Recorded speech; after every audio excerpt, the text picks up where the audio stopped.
It's been a stormy day in South Florida where we welcome you to Braves Baseball, brought to you by Truist. Thankfully, though, we're inside Lone Depot Park where there is a roof. We will have baseball as the Braves and Fighting Fish start a big three-game Eastern Division showdown. The Braves, looking to get on a roll, start a very important part of their schedule. The next 29 games they play come against teams below 500. And yes, Ronald is back tonight. Hi again, everybody. I'm Chip Carey. Welcome to Miami. Jeff Rancourt, Brian Jordan will be along in just a moment. As we said, this is a very important schedule sequence for the Atlanta Braves. 17 straight days without a day off for Atlanta. 29 straight games against teams below 500. And you know the Braves, when they've won the East, have done so well within the division. The next 10 games against Eastern foes. And boy, do they love playing here in South Florida. And Jeff and BJ, anytime you have Ronald Acuna Jr. back and the Marlins, you know you're going to have a lot of fun. Well, and return to the scene of the crime here in Florida, BJ. And as an athlete, as a guy who has played both sports for you, when you have an injury at a place like this, what is it mentally for him to come back tonight and really get over that hurdle? Well, you know, he played that one play over and over, all during the 9 months of his rehab, of what exactly happened. Jazz Chisholm hits the ball out there, you take a leap, and all of a sudden your knee goes out, and that Jazz Chisholm runs around for an inner-park home run. He's played that in his head over and over and over. That's why, Jeff, I'm so happy that he's just going to DH probably in this series, because he doesn't have to go back out there and at that exact spot of the crime. Yeah, and I agree. And I think the big thing for him is going to be find a way when you get that first hit, you're round first and you know you're good. I think that's when he's going to be back, Chip, and I think that's when hopefully he can get going. Well, we've seen the Braves play some excellent baseball on this road trip, especially on the defensive side of the ball. Nobody better at that than Dansby Swanson, who put on a show up in Milwaukee. When we come back, Paul Bird will talk about the Braves' dynamic shortstop and his outstanding defense as the Braves and Fighting Fish start a series in Miami tonight. Olsen dug it out, great play. Dansby dives, shovels to second, let's get the force. Riley, bare hand trying, fires to first, there's one. Return to first, and they do get the double play. On the ground, first pitch. Riley, great play. Dansby on the run, he got it. Dansby Swanson putting on a shortstop clinic here today. Swanson diving, stop, throw to second, close, and they got it. That is Dansby Swanson, as you can see, in Miami, getting ready for game one. I'm going to have to be honest, as a former pitcher, I'm a little angry because I don't think defense is appreciated enough. If it was, then Andrew Jones and his multiple gold gloves would be in the Hall of Fame. But enough about him. Dansby Swanson has been fantastic this year, and a bunch of gold glovers in that infield who can all win it. He's been number one, not just on the Braves, but in all of baseball. 6 outs above average. There you can see it. 2 defensive runs saved, and second fewest among NL shortstop in errors. You want to talk to somebody who can appreciate defense? How about Max Fried? He's one of the best defenders and one of the better defensive shortstops I've ever played with. So to be able to know that if anything kind of comes into his vicinity, he's going to be able to scoop it up and make a play for you. It just makes it that much easier for you to make your pitch and trust your defense behind you. He gets after it every day. That's my big thing about him. He works on it. I mean, we all do our work with Wash, but he works on his defense every single day, and that's the way he goes about his business, taking care of his defense and shortstop for us. It's impressive. Being over there, it's incredible. You know, like I said, I'm over there, and balls that get hit to me, they're just out of reach. I'm like, oh, let me get through, and next thing you know, he's snagging it and making it out. So, the value, you know, in his defense, what he brings to the team, it's irreplaceable, and it's fun to watch. Of course, Dansby got to plug his ears because he doesn't want to listen to all the credit, but I made him. Absolutely great stuff. Side note, pitching coach Rick Cranitz says that when he comes out to the mound, Dansby always comes in talking to the pitchers, very positive, saying, get me a ground ball. You got to love it. Braves in Miami, game one of a 3-game set. This is the Friday night showdown, brought to you by Kaiser Permanente.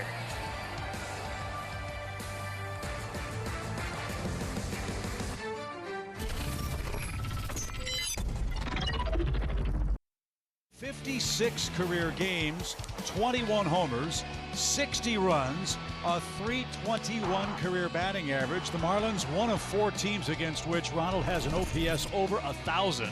And yes, they've plunked him 6 times as well. He will be the DH tonight. He will be our Synovus Get There feature of the game. And I love what you guys had to say. This is an important psychological game, I think, for Ronald, who will be the DH returning to Miami for the first time since his knee injury suffered last July, guys. Yeah, he'll get a chance to kind of get the demons out. PJ mentioned on the open, I like that he's DHing. It's given him a chance, as you see here. Career versus Miami has absolutely just crushed him. 69 hits, with 21 of those 69 hits being the long ball. Yeah, for me, I just think when you return to the crime, you get it over with pretty early. And like I said earlier, man, I'm just happy that he's DH, and I don't think he's quite 100% yet. And this is a great place with this hard turf that he needs to sit and watch and just hit bombs. That's it. Yeah, and you know what? Maybe we'll see a little history for Ronald tonight. He has never hit a home run as a designated hitter in the major leagues. No time like the present for Ronald to do that atop the Toyota starting 9 for the visiting Braves. Matt Olson, Ozzie Albies third, Austin Riley hitting cleanup. Why is that important? Last year, Austin Riley hit 23 home runs, drove in 79 as the 4th place hitter for the Braves. Let's see if this subtle lineup shift gets him going in the middle of the Atlanta order, as they will face a familiar face, left-hander Trevor Rogers. Atlanta saw him earlier this year at Truist Park, and Rogers authored his own demise. A throwing error was the only run he gave up, and he ended up losing that game in Atlanta. Yeah, he's a pretty good young pitcher. I mean, he's a 3-pitch guy. He runs that 4-seamer up there probably 53% of the time. Has a pretty good changeup, setting up right-hand hitters. He throws a lot of changeups, and a slider he throws 20% of the time. So early success, but he's losing games because the offense can't score runs. This is a hugely important start of a schedule stretch, Jeff, and I would assume that's part of your 4 keys for game 1 of the series. The next 17 games, no days off, 10 straight games against the Eastern Division. Have a big inning. When's the last time we've seen a 6-7 runner where you just, cruise to a thing? And then for Charlie Morton, command the curve. We've seen the last 2 games. Hitters hitting 1 for 15 off that curveball for him. It's finally back. And the reason he had success against the Brewers Padres is that pitch. So Rogers finishing up his warm-ups. It was a beautiful day in South Florida early today, but as you usually see this time of year, mid-afternoon thunder showers. Roof is closed. The sliding panels are closed. Be a very comfortable night for the Braves and Marlins here at Lone Depot Park. Yeah, good thing we got our walk-in before the thunderstorm. It was steamy today. Miami 17-20 on the year, 9-10 on their home field. The Braves 17-21, 7-10 away from home. Braves in their road grays, Marlins with their black uniform tops. And as we said, artificial surface. That's new here in South Florida the last couple of years. That's why Acuna is going to DH and not roam the outfield in this weekend set. Ronald's reached base in 26 straight games. Let's see what he has in store for us tonight as Rogers goes to work. And we are underway. 1 ball, no strikes. Ronald 261, 2 homers, 5 RBIs. On a 72-degree evening inside the dome. Pitch popped up and headed toward the Braves dugout side of things, and out of reach of Aguilar. And Acuna with a 1 ball, 1 strike count. I really like the early swing. We talk about these guys and these hitters not being consistent because they fall behind. They take those fastballs early and swing at the sliders off the plate. So good to see Ronald setting the tone. Miami plays him as a pull hitter on the infield as Rogers readies and fires. And that caught the outside corner set. Ed Hickox, he's got the plate tonight. Yeah, BJ, we had a chance to talk to Kevin Seitzer, hitting coach, today before the game. That's what he said. I want to get these guys aggressive early in the count with fastballs. If it's not their pitch, let it go. 1-2 count. And lifted out of play. Ronald still alive here in the top of the first inning. We saw signs of that in Milwaukee where guys are jumping on that fastball early. Yeah, they fouled them off, but they're being competitive. And that's something we haven't seen most of the year. one guy I can tell you, Adam Duvall, swinging the bat early now, where he's been taking pitches, too many fastballs all season. Way outside, evens the count for Acuna. 2 balls and 2 strikes.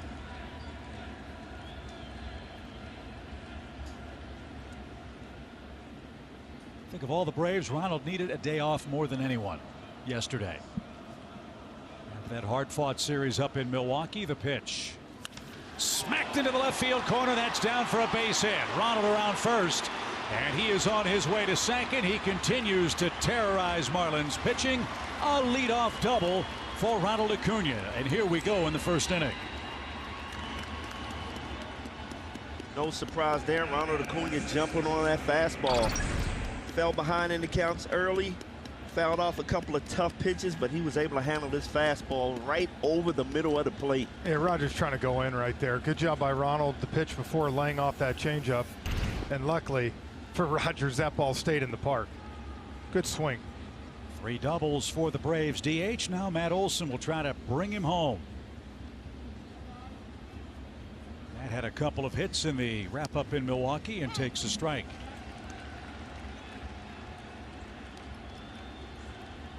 Four homers, 15 RBIs for the Braves first baseman, 15 doubles. For Matt Olson. You want to have a big inning? Play ABC baseball here. See if they listen to my keys. That'd be nice. No shift format as Rogers readies and brings it. Ball for Ronald, 114 off the bat.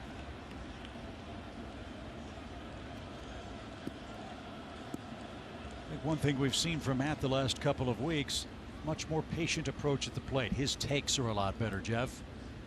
Drawing a ton of walks, getting on base. As Rogers readies with a 1-1, and that one is lifted toward left, curling near the line. And a sliding try by De La Cruz. He'll come up empty. And Olson with a 1-2 count. I think Matt's had, look, you're trying to replace Freddie Freeman coming in here. Big shoes to fill. At the same time, he's known as a power hitter. You look up, he's got 4 home runs, so I think for him sometimes that creeps in your mind, BJ. Well, at the same time, he got 15 doubles, and I think as it heats up, that ball's going to carry off his bat. Yeah, you remember he got up to a hot start to start the season, but he wasn't able to drive in runs because nobody was on before him, and all of a sudden guys started getting on it. You could see him start to press to get those RBIs in, and fell into a little slump, but hopefully he is back on point.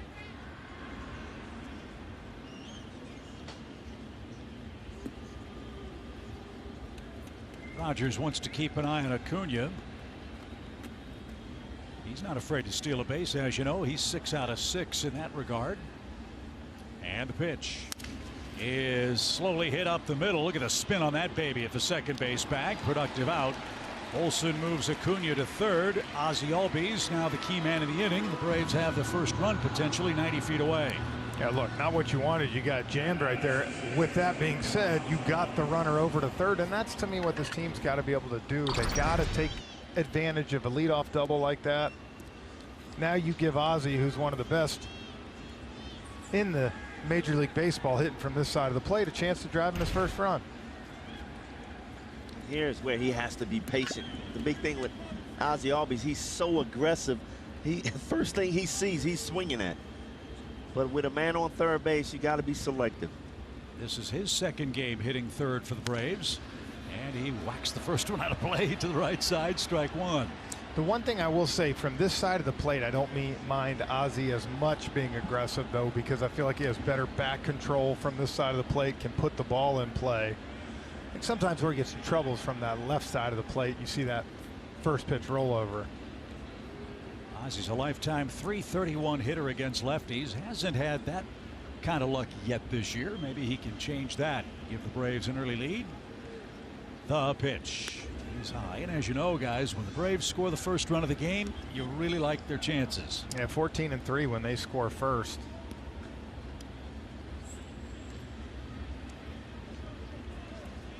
A fly ball gets you a run. As they play Ozzie in a shift for Rogers. Acuna leads at third. The pitch smoked into left field, a base hit. Ozzie comes through with a 1-out single, and the Braves score first. Got him on, got him over, and Ozzie gets him in. 1-0 Atlanta with 1 out. That's something we haven't seen most of the season. A little ABC baseball. Getting them over, getting them in. Good battle right there by Ozzie. Gets a fastball down in the zone. Was able to handle that pitch.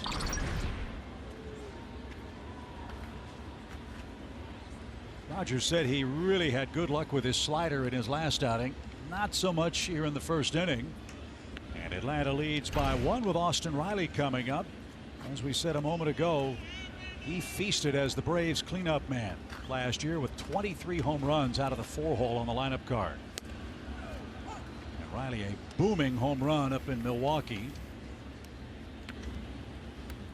against Corbin Burns. Riley now with 8 of them. I don't mind mixing and matching the lineup at all until you find something works for you. Pulled a string, and Riley didn't get that. 0-2. Well, you remember a couple of years ago when Snit moved Ronald Acuna Jr. to the top of the order. The Braves took off. Last year the same with Austin Riley hitting 4th. The bat started flowing, and the wins too. Maybe a good start with that tonight. Good lead by Ozzie with Rogers staring at him. And the 0-2 pitch. And a swing and a miss. And that's the second out of the inning. Riley down on strikes. Marcell Ozuna, a former Marlins, coming up. That was a perfect example, BJ, of what you talked about, looking for that fastball early in the count. Right. On that at bat, that first pitch for him was a good pitch to go on. After that, got sliders and changeups. And it's a matter of just watching the pitcher. I mean, Rogers has been getting ahead of every hitter with that fastball. So you got to go up there with that aggressive mindset and look for that fastball. I told you, he's going to throw you a lot of changeups out of the zone, get you to chase the right-handers, as we saw there. Marcel's bats come to life on the road trip. He's hit a couple of homers. Ozzie still with a big lead at first, and Rogers steps off. One thing about Ozuna, he's starting to be able to turn on that inside pitch where he was having problems for the longest time after getting off to a hot start. He just felt like his hips just couldn't get through the zone quick enough, and the hands followed. But man, he's on a tear. Did he go? He did not. 1 ball, no strikes. Ozuna, 7 homers, 17 RBIs, a .218 average. He knocked in a run against Miami when we saw them last at Truist Park. They'll be back in Atlanta next weekend as the Braves wrap up a week-long homestand that will start with the Phillies on Monday. We start 17 games in 17 days tonight.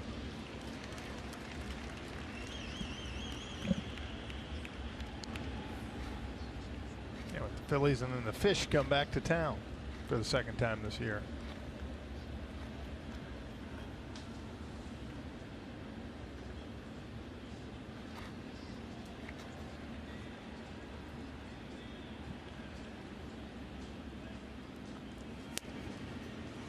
Ball 2 for the Braves left fielder Marcell Ozuna.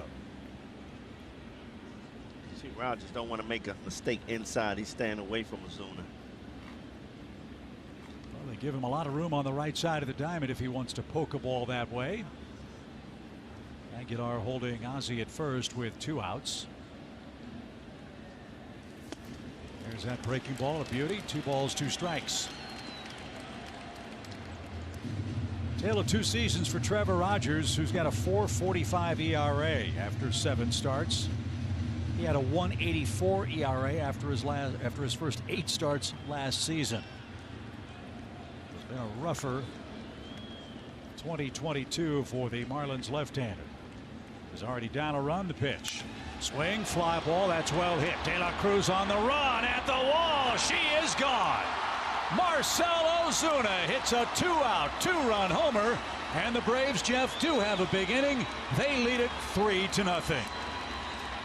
Don't you love when they listen to my 4 keys? And right here, the difference, BJ. The pitch before, he gets a slider down in the zone, back foot, swings through it. This one hangs up for him, and Marcell's so strong.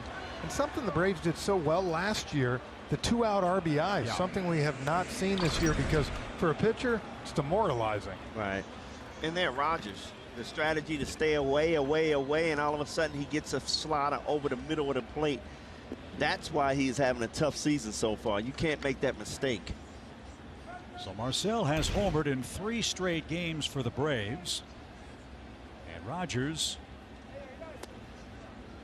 who has allowed 2 or fewer earned runs in 5 of his first 7 starts, has given up 3 runs in the opening inning tonight, thanks to Ozzie Albies' single and a Marcell Ozuna 2-run homer.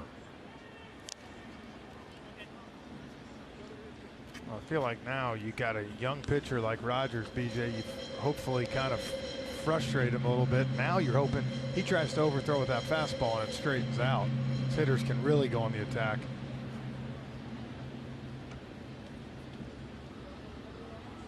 One ball, 1 strike for Braves catcher Travis d'Arnaud. He loves hitting in this ballpark. .341 average at Lone Depot Park. d'Arnaud did a great job on Wednesday, driving in a run, hitting that ball down the right field line with a runner in scoring position. That's what he does so well. I mean, he gives up that power just for contact and trying to drive in runs. That's why I love when he's in that situation.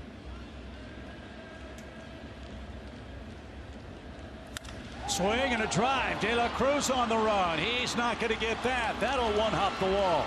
d'Arnaud on his way to second. He keeps on keeping on in South Florida. The Braves are chasing De La Cruz all over the ballpark in left. That is their 3rd extra base hit in the opening inning. 4 balls to this inning have been absolutely hammered by the Braves. That one Travis hit. See again, location, trying to go away with the fastball, and it crept right back over the middle of the plate. You know, he just hit this thing too hard to go out of the park. Couldn't get it high enough. Well, the great thing about it, every mistake Rogers is making, the Braves hitters are capitalizing on it. They are not missing at all. Well, it starts with the Acuna double to lead off the game. Olsen got him over. As we said, ABC baseball, sometimes you play for 1, you get a lot more than that. Then Ozuna hits the 2-run homer, which, by the way, is the first home run for the Braves out of the number 5 spot in the lineup all year. And then d'Arnaud with a 2-out double, and Adam Duvall is coming up. So a rough start for Rogers, who has had plenty of those in his young career against the Braves.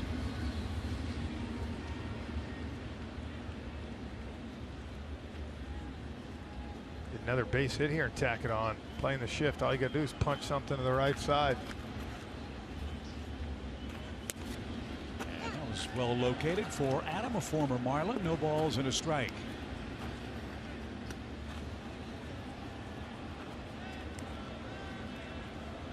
This would be a great spot for Duvall to get on a nice roll.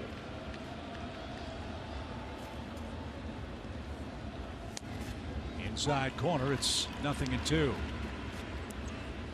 It's a tough one for Duvall. You get the first pitch, change up away, and that one on the inner half, tough to get both corners.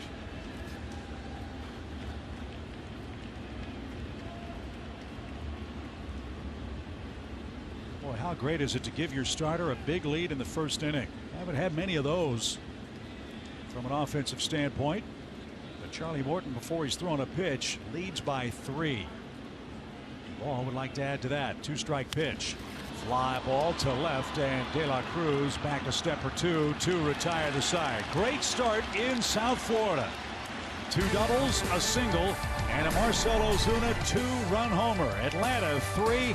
Marlins coming up to face Charlie Morton in Game 1 of the weekend series.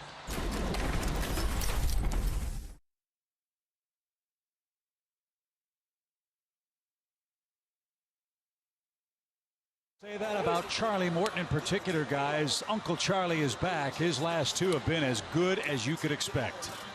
You know, he made some serious adjustments. He started slowing the game down, taking his time, and the command of that curveball has been key for him. He struggled early, not having that command. We were a little concerned about the seams on the ball, but obviously he's figured it out, Jeff. Yeah, look at that StatCast 3D powered by Google Cloud. Look at where those curveballs are. Down in the zone.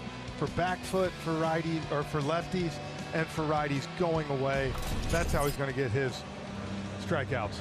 Well, the Marlins try to improve their offense from last season. They were 29th in the major leagues in just about every important offensive category.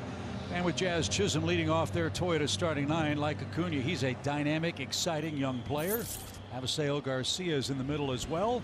And we'll see what Charlie has in store with the 17-20 Marlins providing the opposition tonight. And Charlie paints the outside corner, his night underway with a called strike.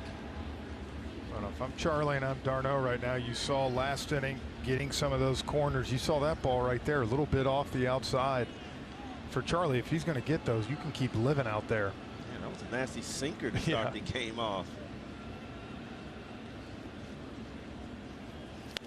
Isn't it funny how the back of the bubble gum card gives you such reassurance? Remember last year, there was some concern at the way Charlie began the year. His first 5 starts were okay. And then he hit the reset button and went 13-6 over his final 19 decisions. It's almost as if the switch got turned again after his 5th start this year, guys. Wasn't that what the first? Wasn't that the Cubs? The start, is that who it was when he threw 2 innings and then he went 3 2/3, I think. Yep, really got off to a slow start. Yep. And that Cubs game, remember, wasn't it the last 3 2/3? Yeah, went 2 1/3 with 3 runs, 4 hits. No, the Mets. It was in New York. Yes. When we saw him in New York, the final 2, the final 3 2/3 of that inning was when he found that command of that pitch, and we thought maybe this is where he goes, and it's been really good since. And he missed it inside. A leadoff walk to Jazz Chisholm. An inauspicious start for the Braves right-hander. Chisholm aboard in front of Jesus Aguilar, the Miami first baseman. Well, you didn't expect that after starting out with that sinker for a strike. And we talk about that command of the curveball. That thing snapped off big time. Well, one thing Charlie did say is a couple of things. To your point, Brian, he's got to have the curveball, and number 2, he's got to get swings and misses and chases. He's gotten a lot of those in his last 2 starts after getting very few in the first 4 or 5 games for the Braves. And now Aguilar will dig in with 5 homers, 18 RBIs. He's gotten hot in May. 6 multi-hit games for him. He's a double play candidate if you can get a ground ball. There's Uncle Charlie in for a strike. Really like Aguilar. He brings that energy for Miami. He does. He just has fun. He loves the game. Guys just feed off him when he does something good. 3-0 Atlanta, their first 3-run first inning in 2022. That was filthy. No balls, 2 strikes. Well, he's funny for a big guy. Majority of guys like him, you look at them, they're 35, 40 home run type guys. It's not necessarily a home run power hitter. Hits for good average. And I think it's been probably the one, if you want to say knock on him throughout the power hasn't been there. But you get a lot of base hits. And he hits at the right time with runners in scoring position. He is a tough out. And to your point, Aguilar with 98 career homers. Big hulking guy hitting second. Charlie way ahead, 0-2, and a swing and a miss. Aguilar missed that ball by 1.5 feet. That was a nice sequence, nice recovery, 1 on, 1 out for former Brave Jorge Soler. No chance on that pitch. Look at that, beautifully starts out middle of the plate. By the time it finishes, hits that chalk in the back. That's that chase. Yep. Such late break. Just drops off the table. Man, when you're ahead 0-2, 1-2, that's when you can get those chases too. 2-1, 3-1, you're not going after that pitch.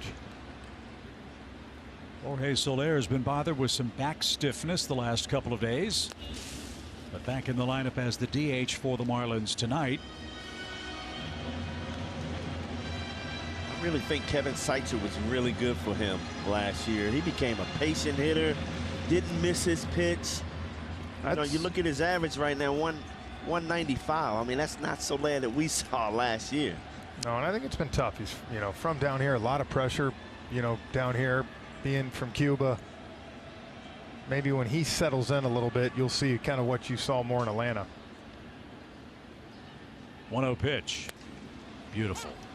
Again, the Marlins 29th in the major leagues in offense. They had 29 one-run losses. They went out and tried to improve this offense. They brought in Stallings behind the plate. They added Soler. They added Avisail Garcia. They're off to a 17-20 start after losing 97 games last year.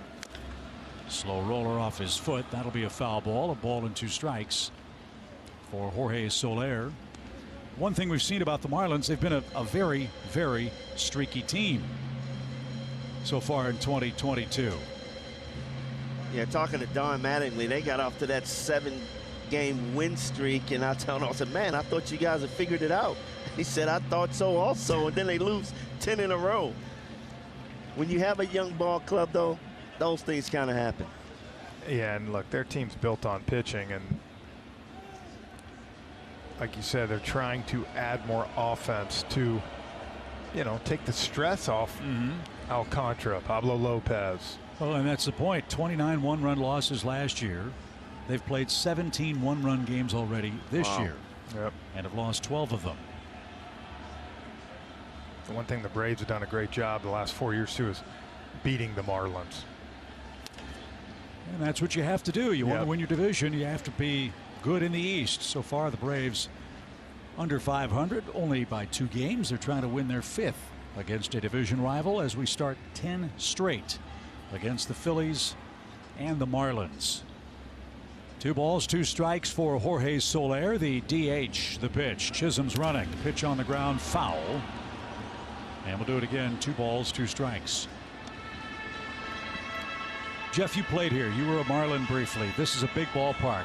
What effect is that going to have on their offense as much as they try to improve it? The big space, I would imagine, helps the pitchers, but is that enough to overcome what they lack offensively? Well, what happens sometimes, like we talked about, Soler's perfect example, 7 home runs. You know, you look up and other guys have 12 and 13, and you start to press to try to lift the ball and make something happen, and that's when you get into your big slump, into trouble where, you know, here you really got to find a way to just try to live gap to gap and hit doubles, knowing that some of those are going to carry out.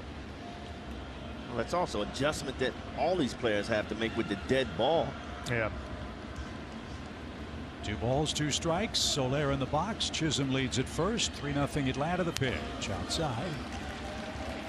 And Charlie's gone full. They've even moved center field in. Used to be bigger out there in the right center area. They brought that in some.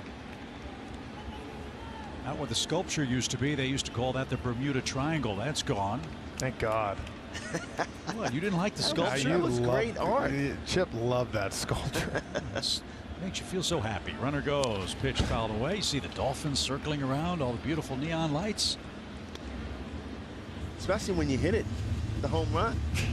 Yeah, remember when Dan Ugla hit that thing a couple times in a game down here? Almost knocked all the lights out of the sculpture, which is now outside the ballpark here in Miami. Yeah, why don't you go take a look at it later outside. So they've replaced the sculpture with that fan pavilion out in left center.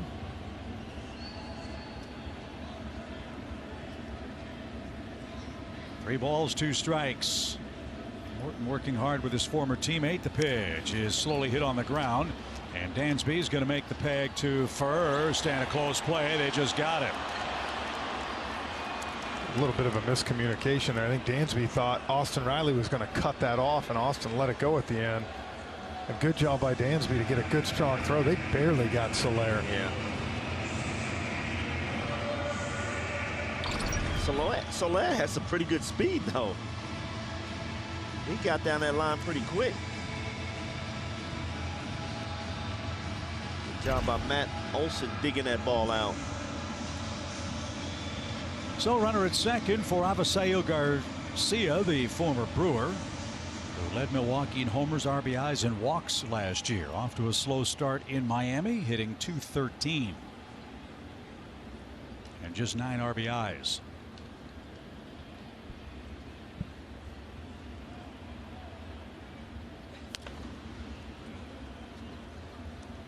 Nothing wrong with Charlie's velocity, 97 with that pitch. But he's behind, 1 ball, no strikes.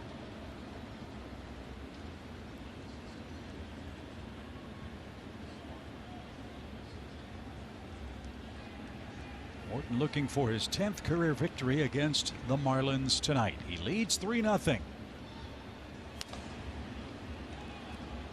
I know, Jeff, you talked about one of your keys, the command of that curveball. Looks like he has good command of that curveball, but the fastball. He's missing right now. Yeah, he's missing. He's really kind of yanking that pitch. Missed into Chisholm a couple times and now away to some of these righties. Milestone night for Charlie Morton. He's pitching in his 300th career game against the Marlins tonight. There's the curve. It's 2 balls and a strike.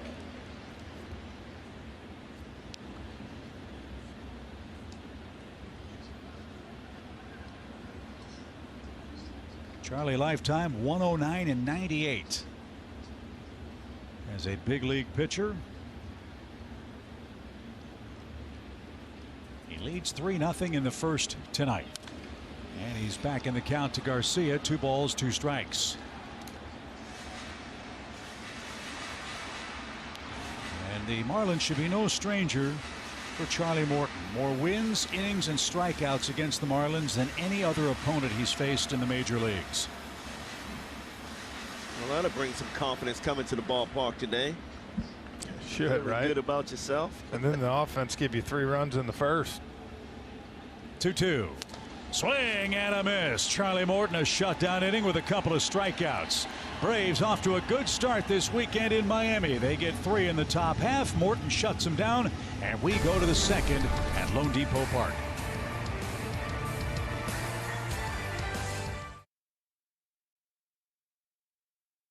Swanson set to lead off the second inning. He is tonight's Zaxby's indescribably good play. Yeah, he's had good numbers like we talked about. Ronald Dansby, 25 of the 31. He's reached base safely. And here, especially at Lone Depot, 340 with 7 multi-hit games since 20. Isn't that funny? First the pitch from Rogers. Pop back toward us. This is a great pitcher's park. But for Dansby Swanson, it's a great hitter's park. No, and I'll say this, and BJ, you can probably talk on this too. The one nice thing, Chip, about playing here, you got good weather all the time. True. Being a dome like this, Yeah. you know, you don't have the variables of the wind and the cold, so it can be a nice place to hit too. Maybe not for home runs, but it's a great doubles park. That almost hit him inside. That was my next question. If you take the homer out, I would assume, BJ, you sit in that batter's box. You see all that space out there. There's a lot of room to work, right? Yeah, no doubt about it. Even as an outfielder, you got a lot of room to run out there, and I enjoyed that, you know. But as a hitter, you know, we talked about the other day, the backdrop. I really like the backdrop. You know, you got the green, I don't know what you call it, grass or ivy, Fake whatever it ivy, is. Yeah, fake ivy. But it gives you that good background where you can see the ball really well out of the pitcher's hands. So as we showed you, Dansby a 340 average in this park starting in 2020. And ahead in the count here. Popped out of play to the right. 2 balls, 2 strikes. Braves are getting some good swings off Rogers. Even those 2 right there on the fastball. Good aggressive swings.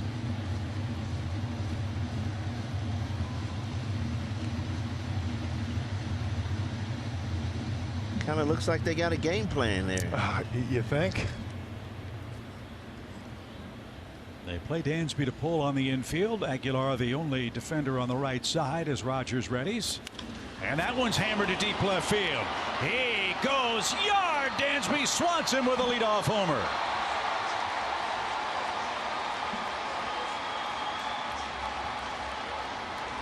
I am loving this. It's 4-0 Atlanta. Wow, high fastball, high cheese inside. We talked about it the other day, how Dansby gets those hands in very quick. Man, he goes yah in a hurry. Wow.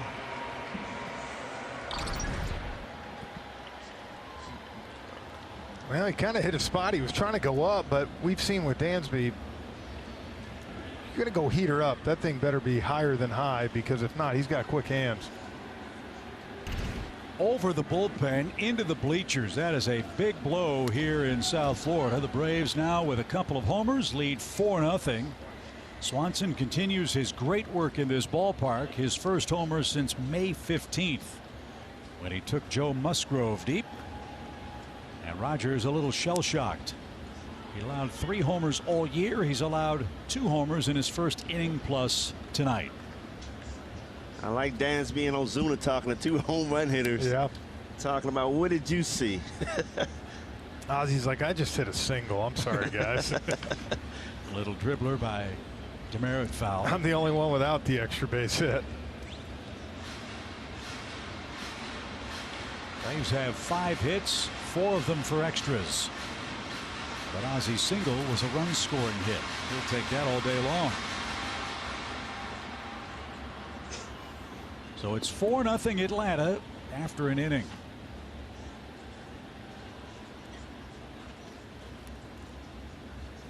And already Rogers with 38 pitches in the game.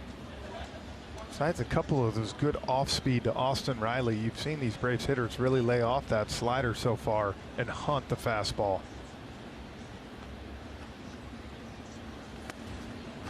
Laid off it again. 3 balls, 2 strikes. Jeff, what do you think about this guy, Travis? I mean, he's been a pleasant surprise. He got off to a great start. He's kind of slowing down a little bit, but it gets back to not being as aggressive as he was earlier when he had the success. He's been taking a lot of pitches lately. So far, so good this at bat. And he's rung up inside corner. Tamara thought that was ball 4, and it might have been. It was. That's one of those that you hate. You work it back to 3-2. You're ready to hit the fastball. It's in off the plate, and you get the call. But, you know, lately he's been getting these calls. So at some point you got to say, I can't leave it up to the umpire. Yeah. I got to swing at this pitch. Look at that thing. I mean, that's too close to take, Jeff. Yeah. You know, you're coming out of your shoes on that, Jeff. I mean, I know. I wouldn't have got to 3-2. Let's be honest. Here's Ronald, a double and a run to start the game as the DH. BJ, I told Chip when I got down to spring training this year, I remember the first guy Snit talked to me about was Travis. Really? He said he has really opened my eyes up, kind of like Adrianza the year before him at spring. Right. And he's a guy that, look, when a manager remembers him like that, that's my guy. There's a spot open, call him up. Now he's taking advantage of that opportunity and running. Yeah, he's been really good defensively also. Yep. Ronald topped the longest active on base streak list in the major leagues at the moment. I guess Martinez's finally came to an end. Came to a close. Ronald's 8-gamer with a hit ended the other day in Milwaukee, but he started a new streak here tonight as the designated hitter, which is what he'll fill for this weekend set.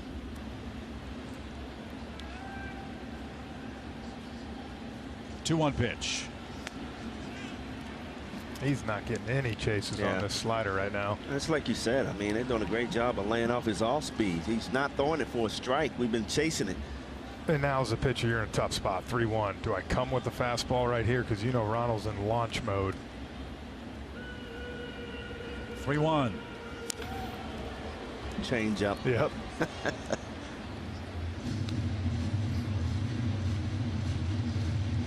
So we've got a full count. 4-0 Atlanta, a couple of homers. Ozuna, a 2-run blast. Dansby Swanson led off the second with a solo shot above the bullpen and left.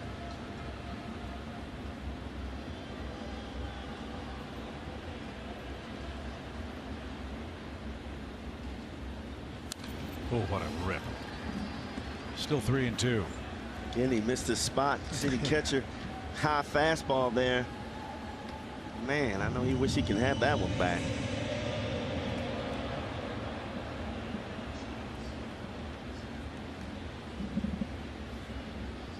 Rogers does not look real comfortable right now. And he loses Acuna. That is his first walk. Braves have a man aboard, 1 in and 1 out in the second. And there was, after that fastball made the mistake, tries to come back with a changeup and misses high and away.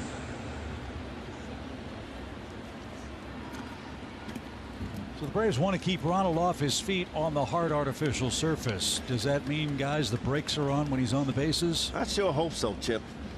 You know, I still say you got to ease him into it. He's so aggressive, going at 110% every play. I would kind of shut him down a little bit. I don't know how Jeff feels about that. That smile, Jeff, is saying go for it. Wind him up and let him go. I think it's in the right situation, you know, like anything. But it's so tough with a guy like Ronald. That's why I agree. I prefer DH him for a little bit, let him get his feet back on him. Doesn't mean he can't steal, but he's going to rest out there. Because if you're going to put him in right field, he's going all out. Right. You're not gonna do it. So when you decide to play him, you have to be prepared that he's going to steal. He's going to do the things that, you know, that make him who he is. And I think right now you got the luxury of playing Travis Demerit out in right field every day, and Ozuna out in left field. Sure enough, there he goes. Stallings with a throw. It's way high, and Acuna easily steals second. That's his 7th of the year. Shows what we know. Yeah, love it. Revving up the motorcycle. He's in safely with 1 out. I told you, there's no stopping him. That's a great jump off a left-hand pitcher. Stallings never had a chance.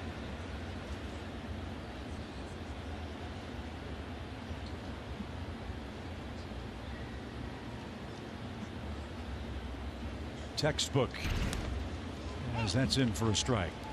I think the other thing that'll be interesting, guys, is how Ronald, I don't want to use the word accepts, but adapts to being a DH. It's a different game, isn't it? It's a different game. I hated DHing, to be honest, in my career. Felt like I wasn't in the game, you know. I couldn't keep that rhythm going. But for him, he's such an exciting player. He just wants to hit and run. And I don't think it's going to bother him. He's so young right now. You know, he just wants to be out there and contribute any way he can. So I don't mind him DHing right now. And I think, look, he's to the point where, hey, you're either DHing or you're not playing. So which one you want to do? I'll DH. True. Yeah. You know. Yeah, if you put it that way, there's only one choice, the pitch. And Olsen did get a breaking ball. He's down on strikes, 2 outs in the inning. And Ozzy Albies will be the hitter. Now, although I think ultimately Ozuna is the best DH in this lineup, when Ronald is back to 110% in full go in the outfield, Ozuna he seems like he just performs so much better when he's DHing. You know, ain't got to worry about anything. Have to worry about anything but hitting, and he is so good at that. Ozzy drove in Acuna with a first inning single. He'll try for another RBI here with the Braves up 4-0. And he jumps on the first one and pops it up to the right side. Jazz Chisholm was in the shift. He'll move over to second and put that away. And that will retire the side. The second inning began with a bang. Dansby Swanson, you throw inside to him at your own peril. A solo home run. Braves extend the lead. It's 4-0 in the second.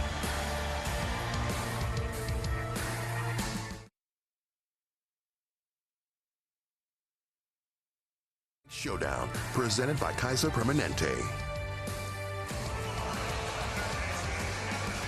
Braves up 4-0, bottom 2 here in Miami.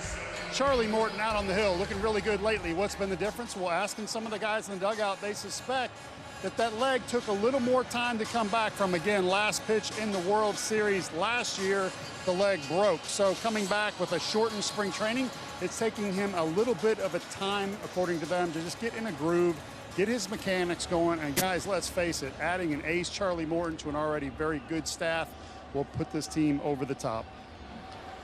Brave staff has been very, very good. Last 5 games, the starters a 1.53 ERA. Morton's not given up anything after his first inning tonight. And in the second, he'll face Anderson, Sanchez, and De La Cruz. Breaking ball is hooked into the left field corner. That one kissed the chalk. And Brian Anderson on his way to second with a leadoff double. Marlins have had the leadoff man on in the first 2 innings tonight. Jeff, right there, he had to be looking for that curveball first pitch, because there's no way you go up there first pitch and you stay on that nasty curveball down in the zone and hit it that way. Which is okay, I guess. Yeah, against a guy like Charlie, sometimes I'm guessing you take that chance. With that being said, that one kind of backed up a little bit on him.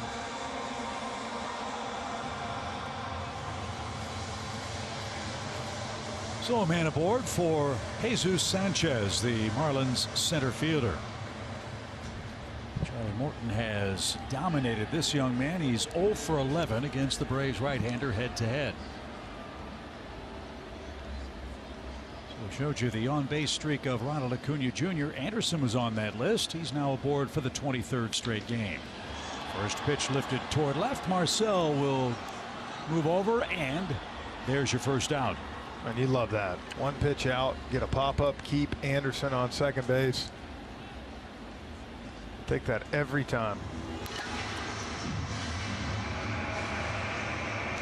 And that'll bring up Brian De La Cruz.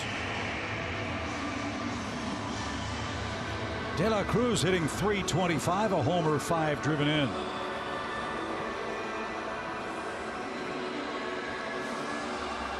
See if Brian's legs are under him. The Braves chased him from pillar to post in left field in the first inning. He ran about a half mile. This young man getting up to a good start in the season. 40 at bats. He's hitting .325, home run, 5 RBIs. They have been thoroughly impressed with him. They called him up from Jacksonville on May the 6th. That's where the Marlins top farm club is, the Jumbo Shrimp. That's right, the Jumbo Shrimp. It's no sod poodles. No, what is? As Charlie gets that over for a strike, it's 0-1 for the Marlins left fielder. Jacob Stallings is on deck. Anderson led off this second with a double.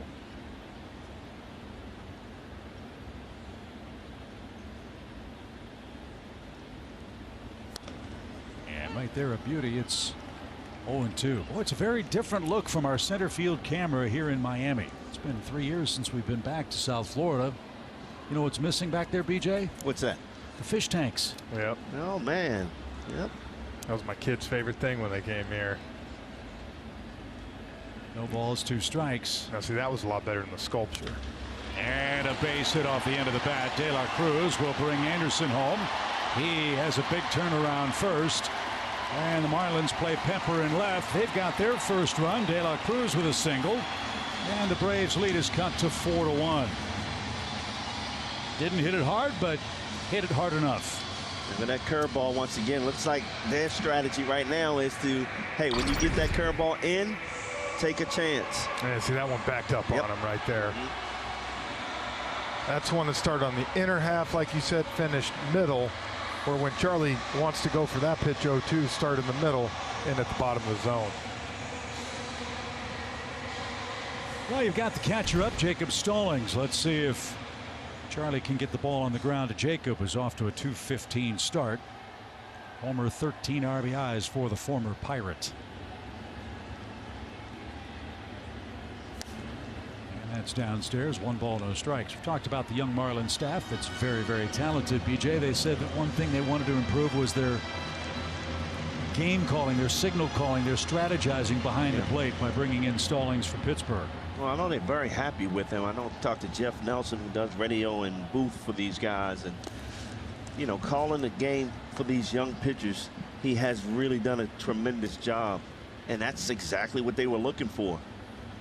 Again, you know, you talk, it's not the pitching staff that's getting them in trouble. It's scoring the run, winning those close games. Not too often you can acquire a Gold Glover, but that's exactly what Miami did. Stallings won that award with the Pirates. He's ahead in the count. 2 balls, no strikes. 4-1 Atlanta. And Charlie with a good fastball. Now 2-1.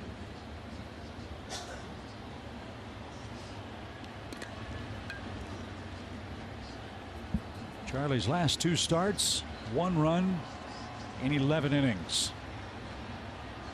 Lots of swing and miss with that curveball. It's been in and out for him in this game. Pitch. Paints the inside corner, 2-2. I like the way the fastball's coming out right now. I want him to go after that. You see Ed Hickox behind the plate giving that inside corner to these hitters. Go right back in there and try to get a rollover to Austin Riley right here and get a 5-4-3. With that take right there, it's almost like these guys are looking for that curveball. Short lead at first. Morton comes set. And There's the breaking ball hit right to Ozzie. There's one and there's two. He got the ground ball, he got the double play, and he just got the Braves out of the second inning. Miami scores 1. They're down 3 as we head to the third inning.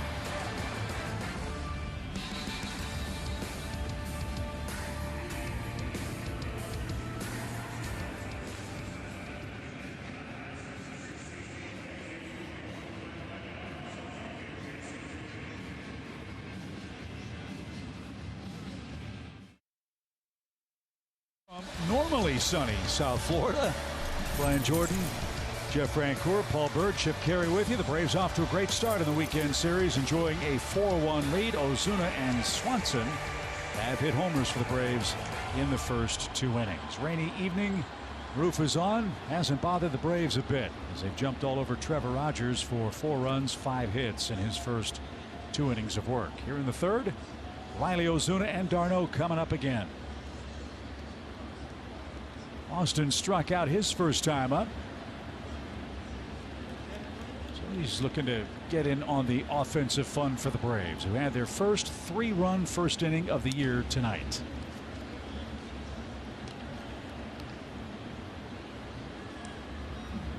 Got Austin swinging at a couple of changeups his first at bat down in the zone.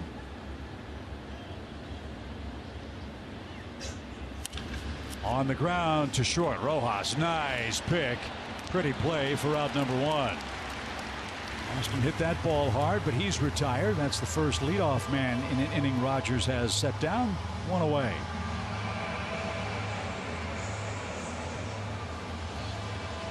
And here's Marcel, a 2-run homer. He's homered now in 3 consecutive games. To me, he's really kind of the one guy in this offense that you need that bat to get going. For this team to go where they want to go, it just adds another,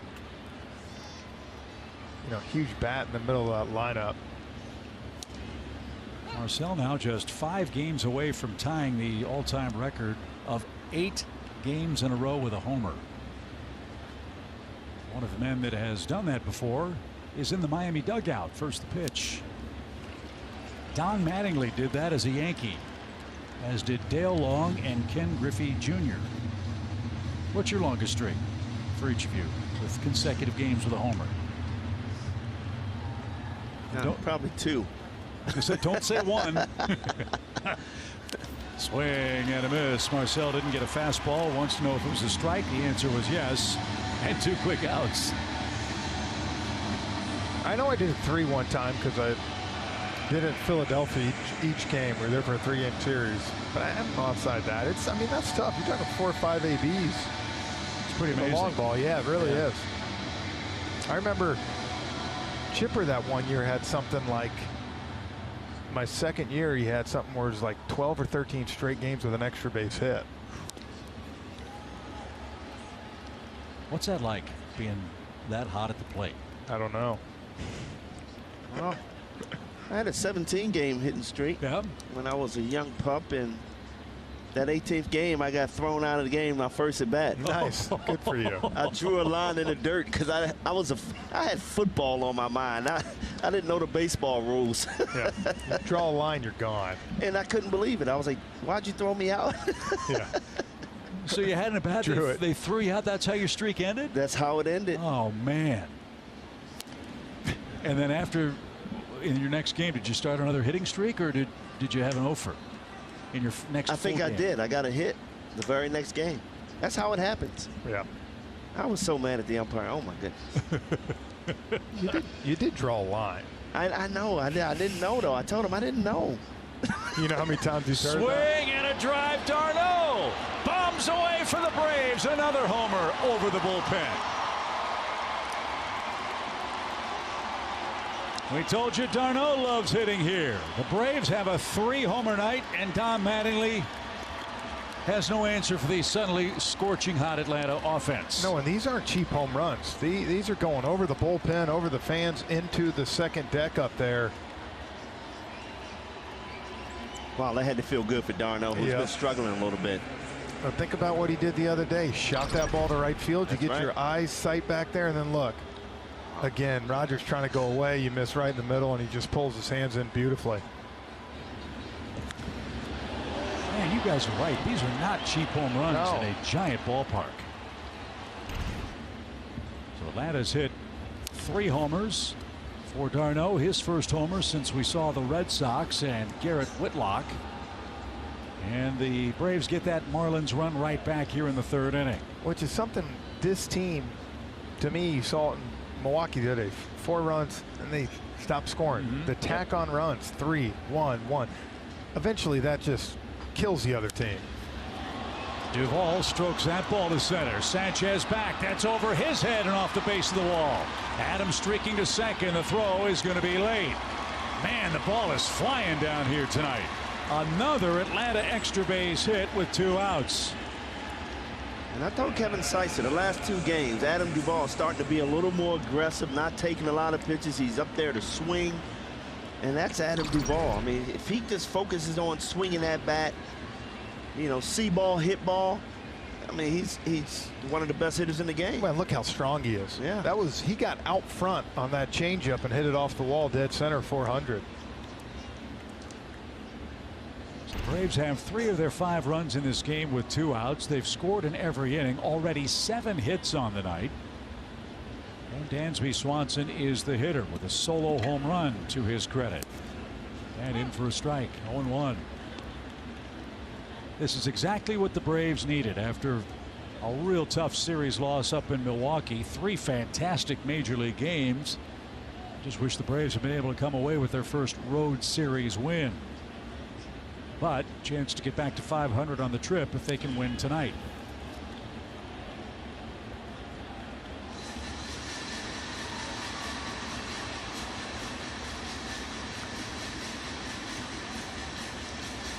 Rogers has had a rough time of it in game 1.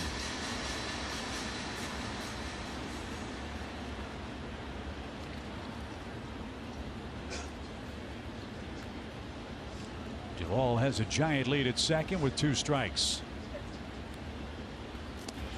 And Dansby didn't get that. A swing and a miss will retire the side. 5 strikeouts for Rogers, but the Braves have touched him for 3 home runs. Travis d'Arnaud, the 3rd of the 3 Braves to go deep tonight. He's 2 for 2, and the Braves are up by 4 again.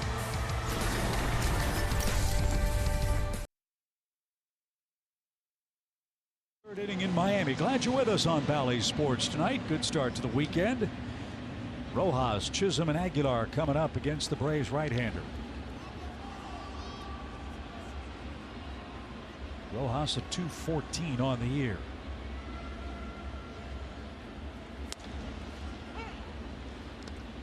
Nothing in 1. We've said it before, we'll say it again. With all due respect to the Marlins, this is a team the Braves need to have good luck against if they're to repeat in the East, especially when they're playing Miami. The Marlins are 5-12 this month. And this is a heavy right-handed lineup with Charlie Morton and that good sinker, high 4-seamer with that curveball.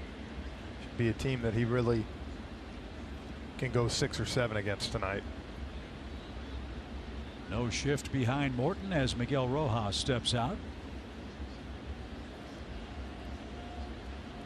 This guy's a pro's pro. And a shortstop for the Fish, and he hits it right to Ozzie, who gives a little ground at second, and his flip to first in time for out number 1. Time for our Coors Light beating the pressure feature. We've talked about how good the defense was for Atlanta up in Milwaukee. How about the pitching, fellas, this past week? Yeah, it was a fun weekend watching our starters get out there and get the job done. That 1.53 ERA in 47 innings with 49 strikeouts. Opponents only hit 181. That was fun weekend, man. It was, every matchup was great, you know, and that's a great sign for this Atlanta Braves starting rotation. Would you guys agree that as good as the starting pitching was, that's what helped the Braves defense do what they did up in Milwaukee, Brian? No question about it. It was fun watching Tucker Davidson get his debut start this year, and what a fantastic job he did. First big league win. Yep. Came against the Brewers. As Jazz Chisholm bats for the 2nd time. He walked and was stranded in the 1st inning. The only blemish for Tucker was Kenley Jansen, when he got the save, flipped the ball into the stands for what would have been the first win. Yeah, I'm sure they'll give him the scorecard, though. I think that's one big thing for, you know, the Braves. The rotation now is really falling into place. Yes, Davidson will get another shot, but the first 4 are really getting in a nice groove now. Charlie, Ian, a little rough start. Now they've kind of figured it out, and they're throwing really well. We didn't get it 0-2. We talk about Tucker Davidson. He earned that 5th spot out of spring training. Yeah. I mean, he did a phenomenal job, but got caught up in the numbers early this season and had to stay down for, I think, 2 weeks. Right. And finally he gets brought back up, and he hasn't changed. Yeah, he had to get used in a big lopsided loss out of the bullpen to save the rest of the relief corps. And because the Braves used him, they called up Bryce Elder, who looked very good, and then had a couple of starts. Tucker went back to Gwinnett, kept his spirits high, his performance high too, and here he is as Chisholm's down swinging. Charlie Morton blows him away. That is his 3rd strikeout. Chisholm's retired, and Aguilar coming up. What a beautiful setup here. Throws a lot of off speed, a couple of those sliders, back foot, and then what does he do? 97 up in the zone. Jazz couldn't lay off it. That ball comes zipping in. It looks as light as a feather when it moves into the catcher's glove. That was textbook stuff. And Morton would like to repeat what he did to Aguilar in the first inning. Struck him out. Curveballs. Got Jesus, who's 0 for 1. Already 7 hits for the Braves in the first 3 innings tonight. 1 ball, no strikes.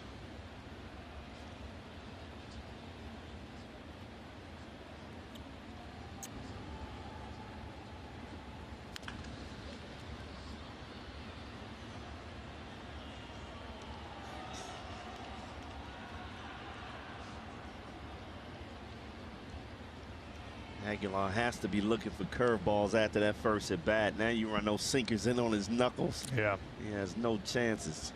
Get him thinking in, and then you can expand back out. A little low. 2 balls and a strike.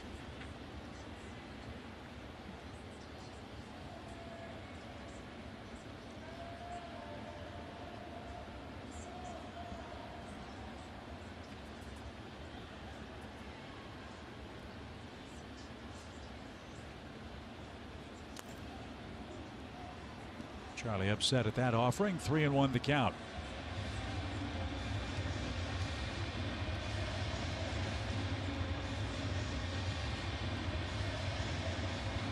If it was easy, anybody could do it. As Morton readies with his 3-1 pitch. And that one whacks him on the leg. It ricochets to Riley. And his peg to first is in time, and that'll retire the side. We'll check on Charlie Morton. That got him flush. And a perfect bounce to the Braves' third baseman will retire the side. Miami is out in order. A 1-5-3 groundout sends us to the 4th.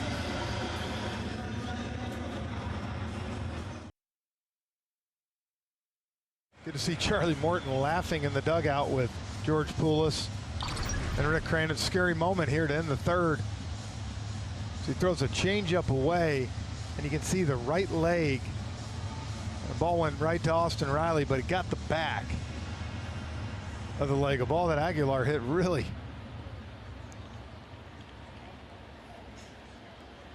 That's why you love Aguilar so much, checking man. on him. Yep. Man, that's a scary moment, though. Yeah, dodged a bullet. Yeah, especially after the World Series last year when Charlie was hit by a 102-mile-an-hour batted ball. Came out, faced 3 batters, and then ended up walking off after fracturing his leg.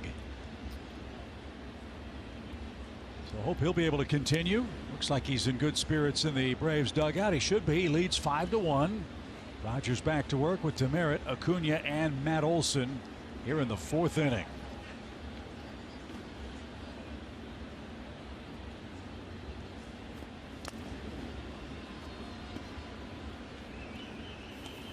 Travis way ahead. 3 balls, no strikes. He took strike 3 in the Atlanta 2nd.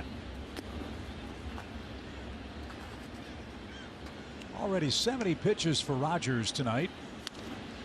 And number 71 found the mark. Acuna's next, Olsen and Albies to follow here in the 4th inning of Game 1 of the weekend.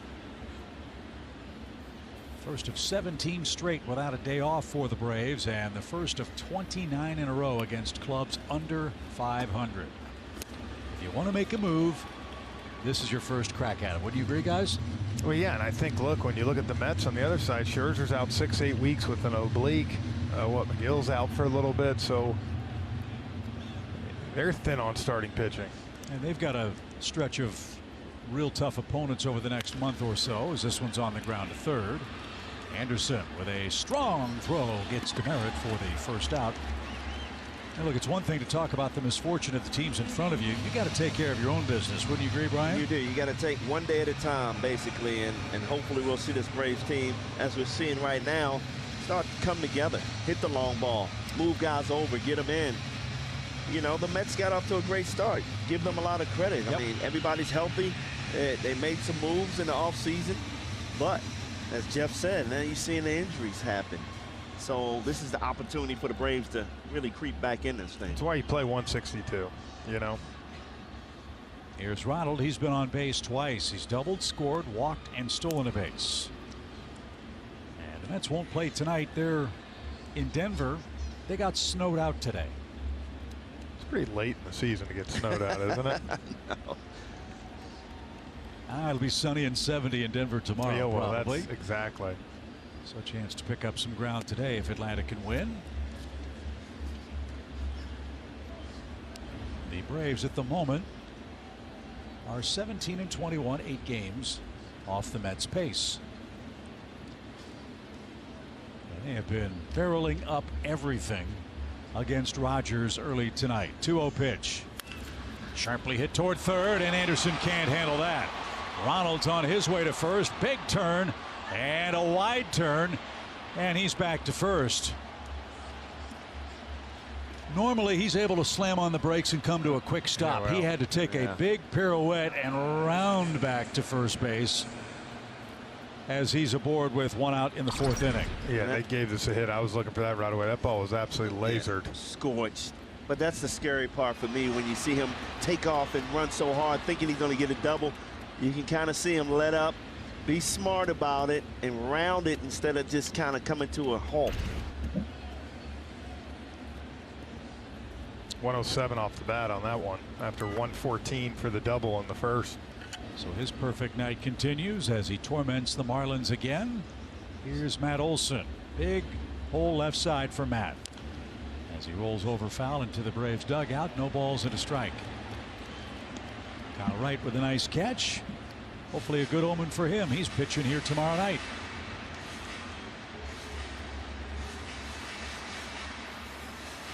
Give Matt some credit in the first inning. Good at bat, productive out. Got Acuna to third for Ozzie Albies in the opening inning.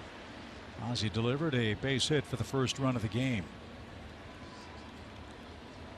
The Braves have scored in every inning, and that one under the bill of the cap and all the way to the backstop, and Acuna will move up on a very wild pitch. Wow. That's scary. Man, he totally lost that pitch. Yeah, it's almost like Matt never even saw it. Oh. Let me tell you, as a hitter, when you're watching at home after seeing slider after slider like Matt has, you tend to kind of dive a little bit, get going, and then that pitch, lucky he was able to duck fast enough. Yeah, it's a bad miss. 1 ball, 1 strike. Sit on this slider. And way outside, it's 2-1. This may sound like an elementary question. Is that something you can practice? Getting out of the way? How do you do that if you can? No, I mean, to me, it's more natural. It's tough. They try to teach you to just turn in and take it off the back or the shoulders, but hey, when that ball's coming 95 at Save you, it, me. 100, yeah. 2-1 pitch. Good job by Matt. Now after that, a lot of times you'll see a guy try to get aggressive, and now that's 2 sliders that missed a good bit off the plate.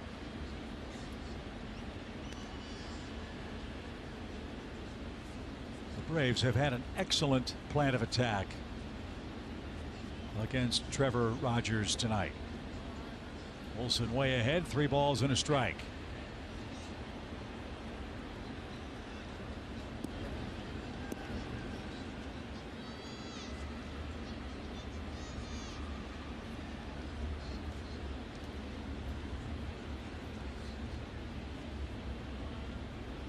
Mel Stottlemyre will get the Marlins bullpen busy as Matt scorches one down the left field line, curling near the pole, but out of play. And a full count for the Braves first baseman, Matt Olson. That's twice tonight now we've seen him get a fastball, and he's just a tick late on that pitch. It just shows his strength right there. I mean, that ball backed up and it would have been out in left field if it stayed fair. It looks like he was out in front. He didn't even hit it that hard, man.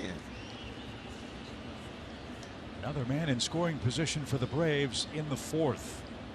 Big lead for Ronald. The pitch, and Olsen takes ball 4, 2 on, 1 out. Ozzie Albies coming up.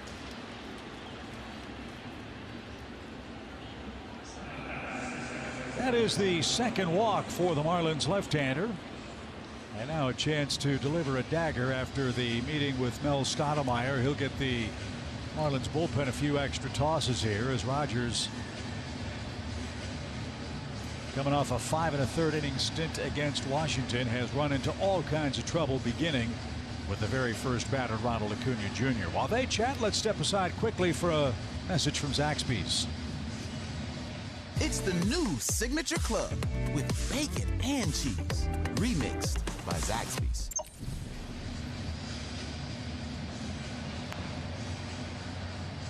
Lewis Head gets ready. He's been good.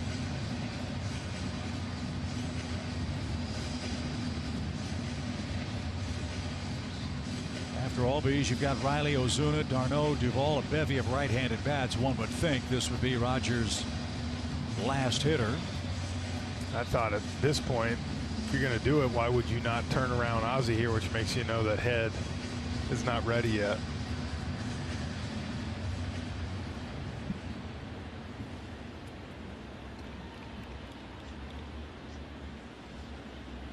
"5-1, Braves have the lead." Let's see if Ozzie can put an exclamation point on what's been a terrific start for the Braves this weekend. Braves have had good luck in this park. They've won 6 of their last 7 games here, and have played almost .667 winning baseball against the Marlins on the Marlins home turf. No balls and a strike. Shift on for Ozzie Albies. Huge lead at first for Olsen. He's past the cut of the turf. The pitch is way outside. Why is he getting that kind of a lead? Well, Aguilar way off the line. I can't remember a guy getting a lead that big. Well, you just kind of follow him. I mean, you know, there's no one there that's going to beat you back to the bag, so I'm just going to kind of go as far as he'll let me. 1-1 pitch. Rolled over towards short.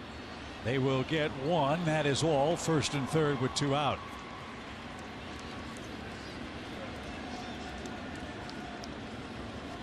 So Olsen's forced 6-4 on the putout. Albies trades places with him at first. Now Austin Riley will hit.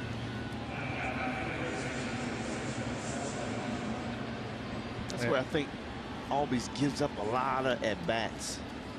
You know, instead of staying back and driving that pitch, he just lunges out there and just rolls over. Stallings out in front of the plate with the defensive signals for his mates. First and third, 2 outs. I could bring the righty in here, but I think Donnie's trying to give his young pitcher one chance to get out of this. Try to give Head a clean inning next. Start the 5th.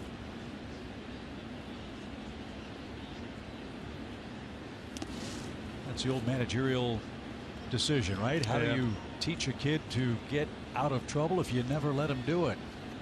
It's a 1-run game. Might be a different story. The Fish are down 5-1. He's also looking at Raleigh 0 for 2 versus Rogers with a strikeout.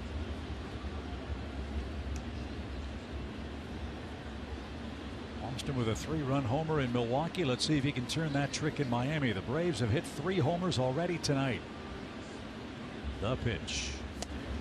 The inside corner call, even count.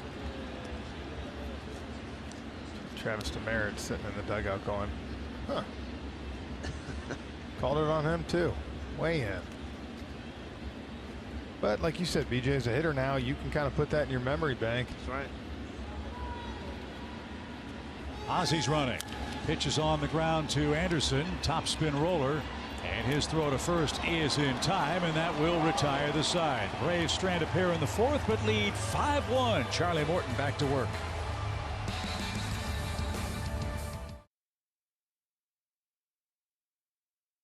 And how about the Armed Forces Day broadcast going on this weekend? Each season, Major League Baseball and its club proudly support and recognize those who serve our country.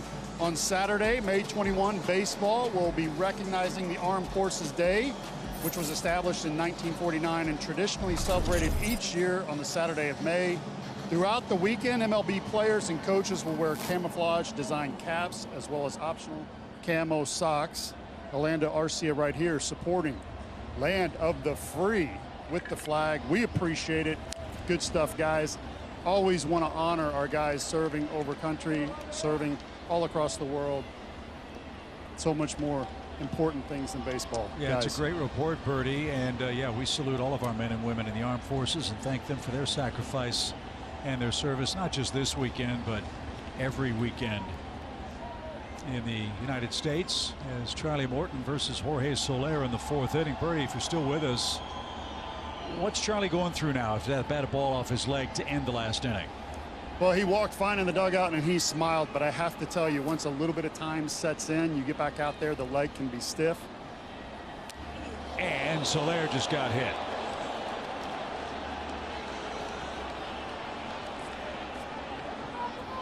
Good chip. That was a changeup that just got away from Charlie. And Chip, that's what you're afraid of, a little bit of mechanics being off, coming back with the leg that can stiffen up again depending on where you get hit. I'm glad it didn't hit him directly in the calf. That's happened to me, and you feel okay for a while and then your leg just goes numb. And as everyone knows, you throw with your arm, but your footwork and your legs are so important that just a little bit of pain, a little thing that could cause you to alter your mechanics results in what we saw right there. Aviseo Garcia, the hitter, he struck out his first time. Bertie, I've got one more question for you as Soler leads at first. We talked earlier tonight about Ronald Acuna Jr. and the mental challenge of playing in this ballpark for the first time since he got hurt here in Miami. It's the first time Charlie Morton, to my recollection, has pitched after he's been hit in the leg with a batted ball. Is that in his mind at all? Any uncertainty at all? It has to be. Yeah, absolutely. And it's just something that you have to fight through. It's not just physical, it's also mental, and you have to get over that hurdle. Him getting back out here, this is going to be a very important inning for him to get through. Yeah, and I think to second that too, Bertie, good thing is Charlie's such a veteran. He's been around. If you go ask him, I guarantee he's been hit 20, 25, 30 times in his career. So at least he's got some experience to draw from. Scorched into right field, a base hit for Garcia. 2 on, nobody out. And the Marlins have a 4th inning threat in a 5-1 Atlanta game. Paul, one more question. Did you have an opportunity to find out exactly where he got hit? It looked like on the side of his right leg beneath the knee. And then coming over, he looked fine, but I'm not going to speculate or anything like that, but I don't see the same pace that he had last inning. So I'm just, you know, as a pitcher, you're never going to go, yes, I'm hurt. You know, I'm 60, 70%. You're never going to tell that to a trainer. You're never going to tell that to a coach. You want to stay in the game. You're a gamer. You're not always pitching 100% anyways. But this is not something that happens to you on a daily basis, like your arm being a little bit sore. So it's really, really important that in his lower half, he stays on track and focuses on those mechanics. All right, Bertie, we'll see how he fares with Brian Anderson, who hit a breaking ball for a double and scored the first Marlins run. He pops this one up. That'll be an infield fly. Thank you very much. That is the first out of the inning. I think we're realizing Anderson, maybe we talked about sitting on that curveball. Maybe he was just swinging no matter what. Exactly. Two first pitches tonight, and good job by Charlie there. Get a first pitch out. That's twice now we've seen a runner at second and no outs. And the Marlins have not been able to move that runner over. And at this point, that's a big difference in the game. ABC baseball and plenty of Braves power. Not so much yet for the Marlins. They've had the leadoff man on in 3 of their first 4 trips to the plate. Here's Jesus Sanchez. He flied out to left in his lone trip to the plate. Morton, a ground ball away from getting out of 4th inning trouble. He leads 5-1.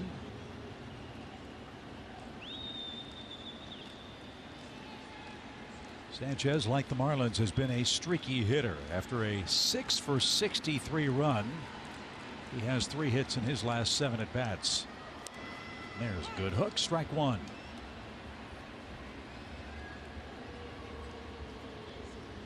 Last at bat, Sanchez went up there hacking at that first pitch. Yeah. Fastball. Now he gets a slider first pitch.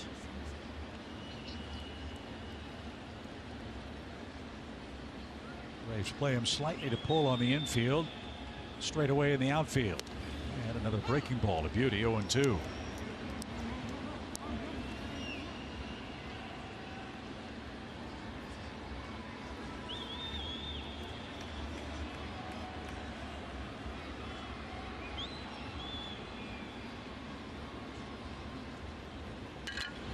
Charlie way ahead of the Marlins outfielder Jesus Sanchez and pushed him off the plate.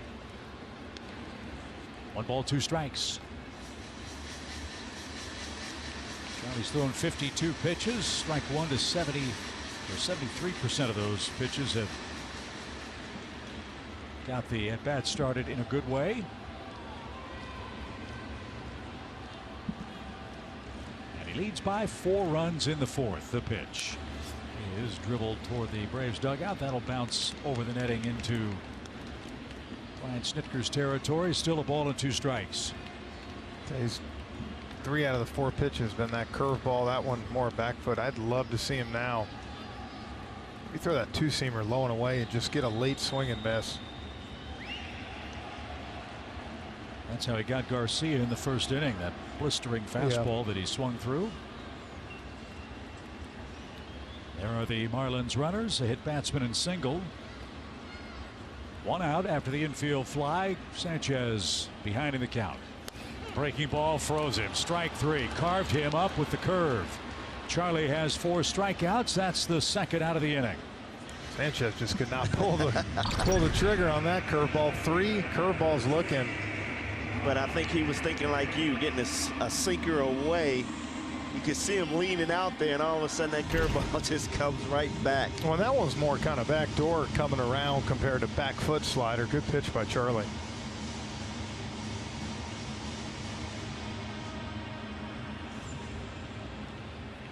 So De La Cruz stands in the way of a clean 4th for Charlie Morton. He singled home their only run back in the 2nd inning. 6 RBIs for him. The pitch. He is in for a strike.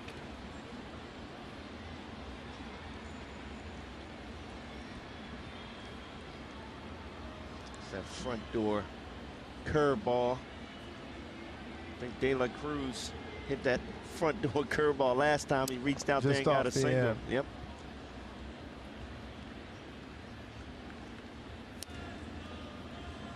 It's amazing how pitchers come back with that same pitch that they hit off you last time. I know. Because you're sitting up there saying, no way he's going to throw me that pitch. Yeah, exactly right. Even count, 2 on, 2 outs. Morton's allowed just 3 hits in the game. The pitch. And he's a strike away from getting out of it. Frenchie, how many times you went up to the bat after hitting a home run off a pitcher and saying, no way he's going to throw me that pitch in the first pitch? You're right. Majority of the time, they come right back with it. Right back with it. And you're kicking yourself saying, no way did he do that. Yeah, you get caught overthinking.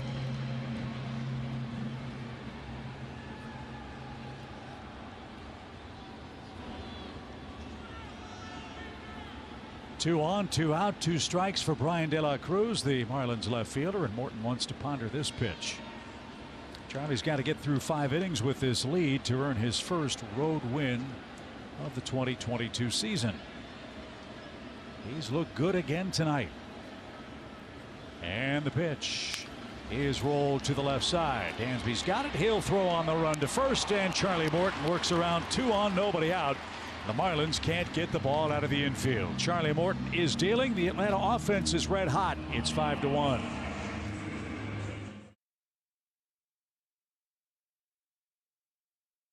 You buy Toyota. Visit your local Toyota dealers today. Toyota, let's go places. The Georgia Lottery. Today could be the day. And by CarShield. CarShield cars go further. Miami, Florida has been very kind to the Braves in seasons past. It's been kind to us tonight, leading 5-1 after 4 innings. And Marcell Ozuna, Jeff, back home in this ballpark, has feasted not just tonight, but in the last week. Yeah, his last 7 games, we're seeing that power stroke comeback. Home run versus San Diego last week, and now, of course, 3 games in a row. Staying inside the ball, and you can see here on our StatCast, 4 singles, 4 home runs. All pulled, as you see, but he's hitting through the ball, to me, which is important. It's not the top spin. It's backing it up, BJ. So a homer in 3 straight games for Marcell Ozuna. He'll take aim in the 5th inning at a new pitcher. It's Louis Head, who picked up his first career save on April 24th against the Braves in Atlanta. He's done real good work in his last 12 outings. Made his major league debut with the Tampa Bay Rays, 31 years old. Pretty amazing. First pitch swing on the ground off Anderson's glove. It takes a funny bounce and Rojas can't corral it. And Marcell Ozuna is aboard to start inning number 5. Waste no time. It's the first pitch that he likes. Head just trying to get that fastball by him, and he just off the glove of Anderson. That's the 9th Braves hit tonight, fellas. Yeah. 8 of them went to Trevor Rogers, who gave up 5 runs in 4 innings and surrendered 3 homers. Remember, he'd given up 3 homers in his first 7 starts combined. So Atlanta had his number yet again in game 1. Here's d'Arnaud. He's got a perfect night, a double, and a solo homer. And it's in for a strike. Jeff, I know you and I talked to Kevin Seitzer before the game, and he talked about guys getting back to just focusing on the baseball, not the mechanics so much. And these guys have been so mechanical all year long, and it seems like maybe they're starting to figure it out. See ball, hit ball. Don't worry about your hand placement. Swing the bat. Well, we've talked so many times about sometimes hitters, I think, they have so much information. They got the iPads down there in the dugout. They got this. They can go look at that. Whereas, as you said, sometimes it's as simple as have a game plan, go up there, see the ball, and do your job. And be prepared, and whatever happens after that happens. That's back toward us, BJ. And just out of reach. It's 1-2. Oh, Troy Gloss, you remember him? Former Brave? Yes. He had a great line. He said, when the ball's in play, I'm a producer, not a director. Can't really help where the ball's going to go. My job is try to hit the ball hard and let the chips fall where they may. Hey, you get prepared, and like I said, then the fun part, you go play the game. It's fouled straight back, 1-2. You might recall the year that Gloss was with the Braves. He had one of the most unbelievable months of May. Yes. He carried the Braves that month.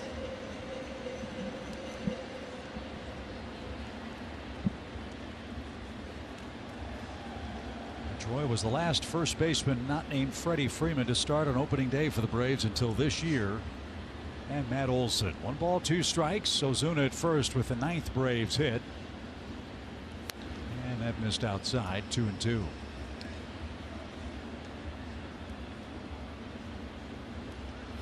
And Seiss also said you got to hit off the fastball. Yeah, well. And that's something that the Braves hitters haven't done. They've been taking that fastball. And now you got to face the best pitch of these pitchers. That slider away, curveball away. You just give at-bats away. Well, you remember, no one that I've ever seen has gotten to the big leagues without being able to hit a fastball. Right. When you're coming up through, you know, the minors, you got to get on that and then you adjust to the off speed. 3 balls, 2 strikes for the Braves catcher, Travis d'Arnaud. The pitch. A swing and a miss. That's stuck in Stallings' glove, and there is out number 1. Braves trying to rebound from a disappointing series loss in Milwaukee. They've come to the right place. That's our ultra strong stat presented by Charmin.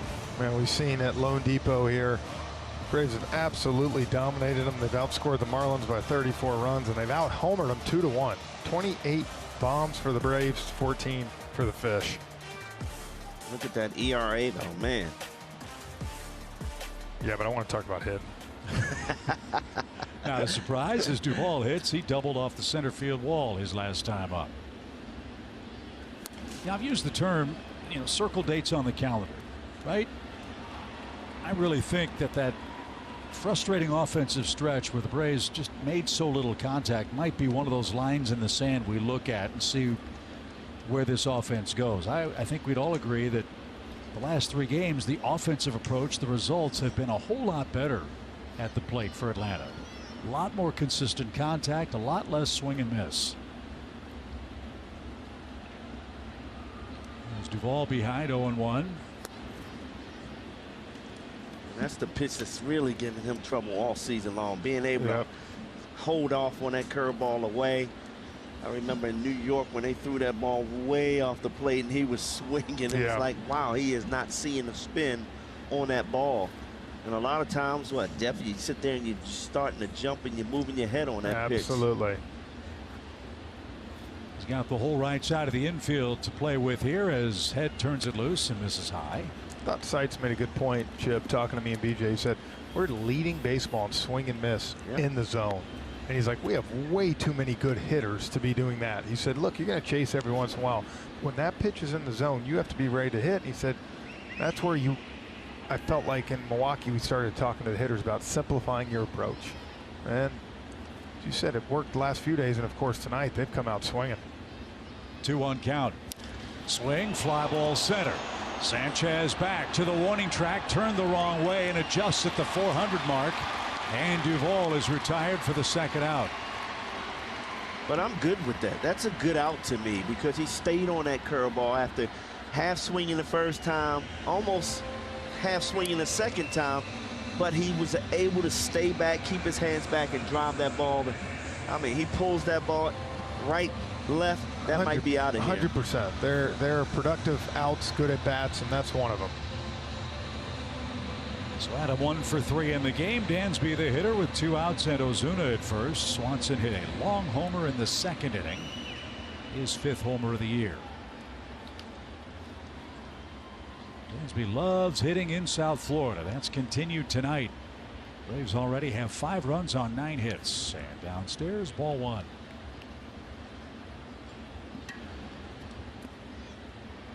Something Dansby has improved on is keeping that front side end, going up the middle other way.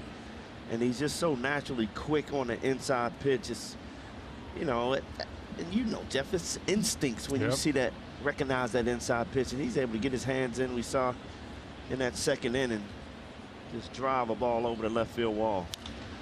Another shot to center. Sanchez to the edge of the warning track. That ball carries a step onto it. And that will retire the side. Braves get a leadoff hit. Nothing else in the 5th. Charlie Morton back to work with a 4-run lead. As we broadcast from the bleachers at the Coors Light Chop House, the Phillies will be in town. We wrap up that 4-game series. Join our coverage beginning at 6:30 on Bally Sports Southeast and, of course, on the Bally Sports app. Jacob Stallings, first pitch, skies that to right. Easy play, 1 pitch and 1 man out. That is one of our highlights of the year when we get to broadcast amongst the fans in right field for our bleacher game. No, you're fired up. Oh, I can't wait. I can tell you what, we're going to have a few Frenchie's Blues out there, I heard, too. Yes. Just a rumor. Well, Frenchie's Blues and some of Frenchie's friends, we understand. Some special guests who we will not mention tonight will be joining us. They will. For that finale against the Fighting Phillies. Been since 2019, and we did, what, 2 games that year? And hopefully this year, one of the guys, maybe Matt Olson, can get us a homer out there. That'd be great. He's due for one, I can tell you that. Yeah, but it's going to be a lot of fun. It's always great to be able to, call a game from a different perspective. And hang out with the fans. At the Chop House. I mean, the best part is when we get to walk out there for the open, and when Jeff or Tom, heck, if Brian joined us, as Demerit's going to have another shot, it's like when Ric Flair walks into the ring for a wrestling match. I mean, the people are going crazy. Brian, it's unbelievable. They love that Jeff Francoeur. I don't know about Ric Flair. I mean, he's 1 in a million. All right. Oh, trust me, so are you. But that's going to be a lot of fun. It's one of the highlights of the year for us, and I'll say this now: we're really grateful to our fantastic Valley Sports crew. They got to work overtime and work really hard to make that as fun as it is. So in advance, thank you for what we know will be a long day for them, but a fun day too, we hope. So join us either at the ballpark or on Valley Sports Southeast on Thursday. Quick inning so far for Morton. 2 quick outs to right. Jazz Chisholm, the batter, who's 0 for 1 with a strikeout. And Brian, you made a point as this inning began what you liked seeing from Charlie before he threw a pitch. Well, I was about to say, 62 pitches in the 5th inning right now. He's been very economical so far, getting some of these young guys to swing at the first pitch. But a little scared getting hit in the right leg, lower leg. But it seems like that is doing fine because he hasn't missed a beat. He set down 5 in a row after Garcia hit that ball off his calf in the 4th inning. He's given up 1 run, 3 hits. And that's only his 64th pitch in tonight's game. And the key now, as we've talked about, 17 straight games in a row. So any time now you can have a starter give you 7 innings. It is a huge lift off that bullpen because there are no off days. Especially after Wednesday going in 11 innings. Right. The off day came at a perfect time for the Braves as this one's hit a mile high toward left. The Braves were in a shift. Dansby in foul ground near the line and in fair territory hauls it in, and Charlie Morton breezes through the 5th. Boy, he needed that. Atlanta goes back to work. 5-1 your score.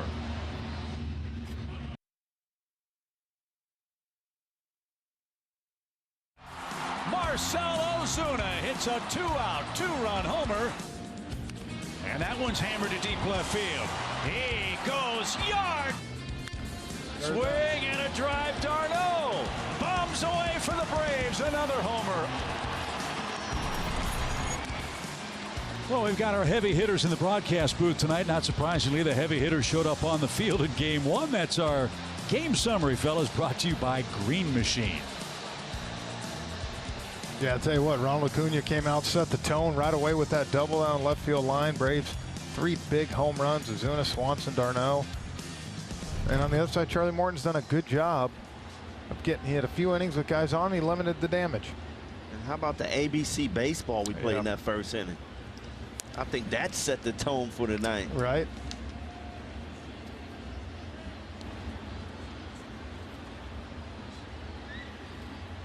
And I agree. I mean, a couple heavy hitters up here for sure. I'd be very upset and disappointed had they not scored 5 runs with you 2 up here with me. This one's popped back our way. BJ, make a play. Get it. Oh, just out of reach. That's twice. That is twice. It's a long way back and up here in Miami. Man, that's been the closest this year. 100% as close as I've had. 4. 1 ball, 1 strike for Travis Demerit. We're told there's never been a foul ball hit in the visiting TV booth here at Lone Depot Park. That was 5 feet higher, and we had it. And we were not going to pull a Chipper Jones. I hope Chipper's listening. Uh-oh. Well, you definitely don't want to pull a John Smoltz. If you have not seen the video of John Smoltz attempting to catch a pop fly foul at Fenway Park a few years ago, it wasn't pretty. It was not pretty. Trust me, it's worth the Google search. I'm definitely going to Google search that one. It is awesome. 3 balls and a strike. Braves lead 5-1. They've out hit the Marlins 9-3. And a strike. Well, DeMerit gets ahead, but can't seem to get those close calls called his way yet. That one was probably more of the strike zone. Yeah. Top.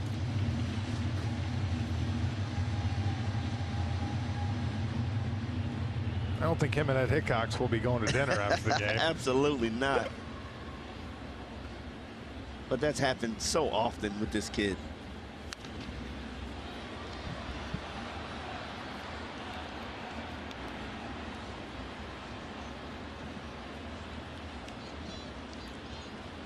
So full count for Travis. Played a flawless right field for the Braves tonight. If you're just joining us, Atlanta with their first 3-run first inning of the season tonight, capped by Marcell Ozuna's home run. He's gone deep in 3 straight. And now DeMerit bangs one just foul past third. Solo homers from Dansby in the second, d'Arnaud in the third. And from a pitching standpoint, Charlie Morton's been outstanding. 5 scoreless innings of 3 hit ball. The only scare came in the 4th inning when Avisail Garcia hit a scorcher. Excuse me, that's not right. Aguilar hit that scorcher in the 3rd inning. I beg your pardon, off of his leg. Charlie had a couple of base runners in the 4th, but has since set down 6 in a row. As DeMerit swung through that and is retired on strikes. That's the 2nd strikeout for Louis Head. Stream out of market regular season games live or on demand, plus MLB big inning and select pregame and postgame coverage. Blackout and other restrictions apply. Visit MLB.tv for all the details. Look, we talk about approach. Louis Head throws over almost 65% slaughter. So for a guy like him, Jeff, in the back of your mind, when you go up there, you got to be looking slaughter. Well, almost give away the fastball. There it was. He was looking for it. Yep, and you got it. And you put a big swing, but I think too that way it keeps you, looking up to the big part of the field, up the middle. If I get that slider away, I'm going to drive it to that right center gap, and then if he hangs it like that, you're still in a great position to hit a home run or drive one to left center. Ronald, the DH for the Braves, looking for his first home run as a designated hitter. He's had a perfect night. He's gotten on base in 27 straight games. He's doubled, walked, singled, scored, and has a stolen base. So guys, all that energy he's trying to conserve by not playing the outfield, I think he's taking it out on the Marlins on the base paths tonight. Well, he knows that he's got about a 30-40 minute break between each at bat, so I can go as hard as I need to. Right.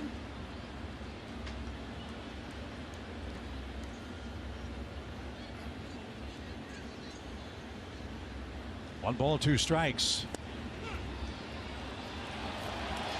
And Acuna is rung up, and that's the 2nd out. That's his out pitch, the slaughter, so you got to be looking for it with 2 strikes. And he throws it for strikes. That's one of those where as a hitter, you tell yourself, if that ball's thrown where it probably was supposed to on the outer half, Ronald probably crushes it. Right. But he backed up for strike 3.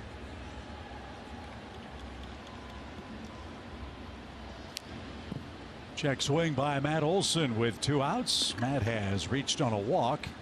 Also advanced Ronald in the 1st inning with a ground out.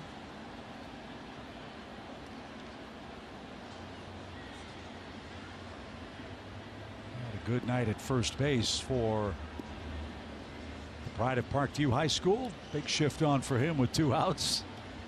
The pitch. Swing and a miss. It's 0-2.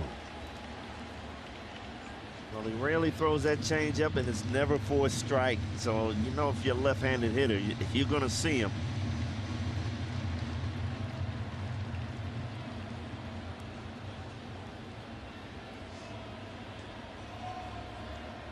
The 0-2 is downstairs.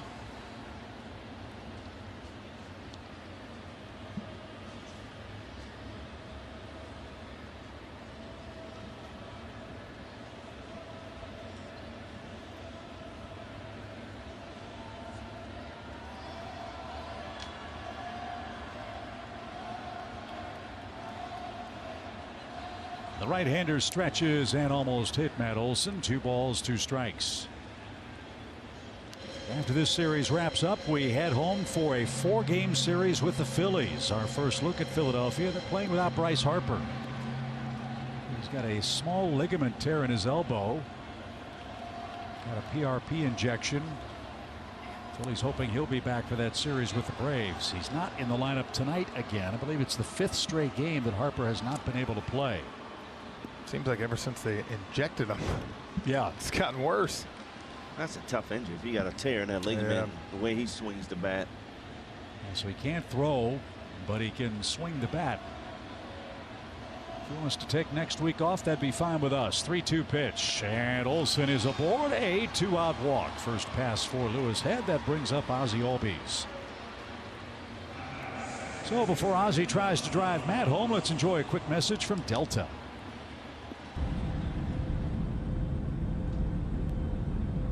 Delta, proud to be the official airline of the 2021 World Champion Atlanta Braves. Ozzie's had a productive night, an RBI single and a run scored in that first inning for the Braves. So he's got a 3-game hitting streak. Jeff, this is a situation where you look at this shift, the speed of Ozzie. If he just push bunts down third base, he has a double. Yeah, and you know, take it a step further, not even a push bunt, but just driving something that way. Because then when Ozzie gets in trouble on this side of the plate, it's usually that rollover to second base in the hole there, and that could be a way to keep him back. But again, I think we've come accustomed to watching Ozzie.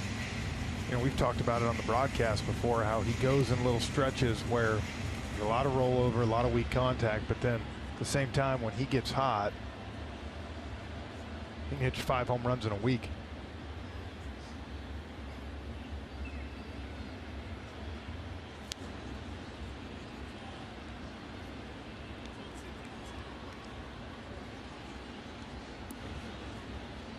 One ball, 1 strike.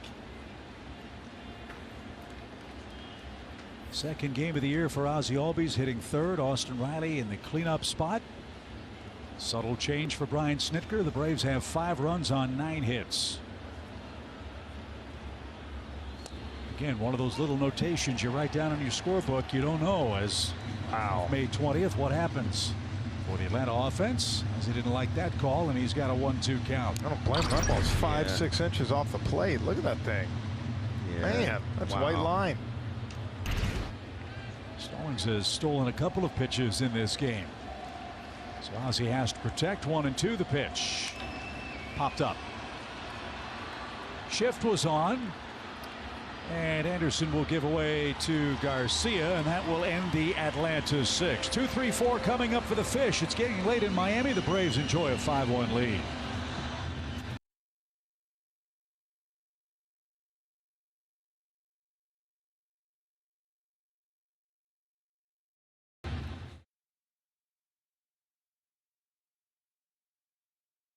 Kaiser Permanente. Fun night in Miami. So far, so good. Charlie Morton has been dominant. The Braves gave him a 3-0 lead before he threw a pitch. And now he faces the heart of the Miami order in the 6th inning, starting with Jesus Aguilar, who is 0-for-2. Jesus the one last time, like you said, Chip, in the 3rd, squared it off Morton's back leg.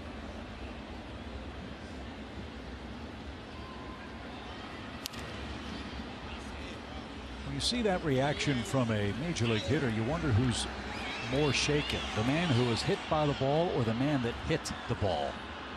I think in this case it's probably the hitter, because he probably watched that World Series and saw Charlie go down, and to hit him back in that right leg, you know, it's a scary feeling. No balls, 2 strikes, no shift on for Aguilar. Morton threw 7 pitches in that 1-2-3 5th inning, so his count is in real good shape as he tries to get this game through 6 for sure and 7 maybe. Well, that would be a big lift. More on that after the 0-2 pitch.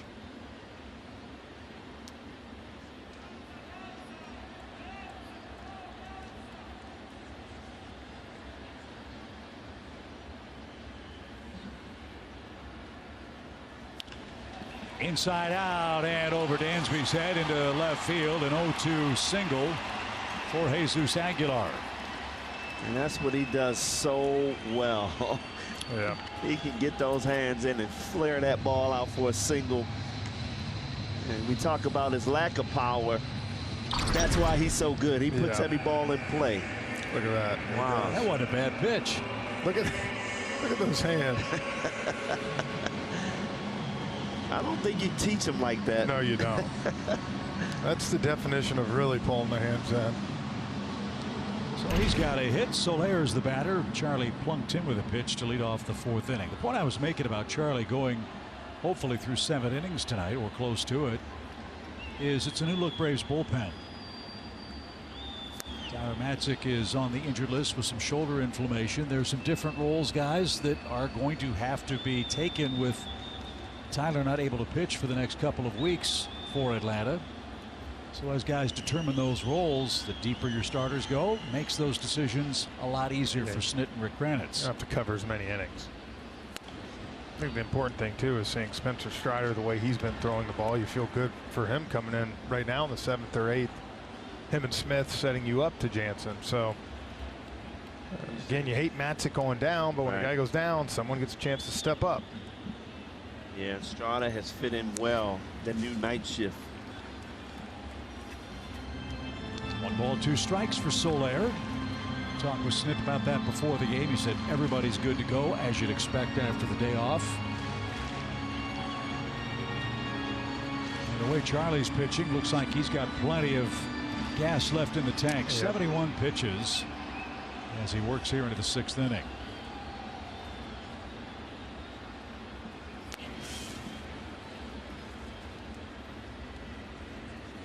The 2nd time the Braves have faced the Marlins this year. The last time was in Atlanta, and Solaire was beaming and grinning from ear to ear when he got his World Series ring at Truist Park.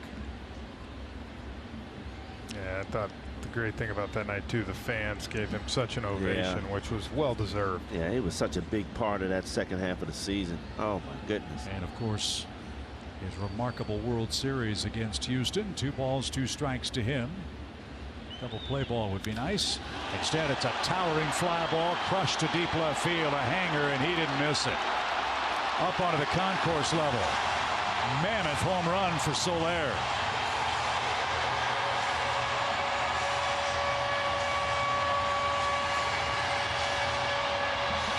Now that's how you bounce back from getting hit last at bat.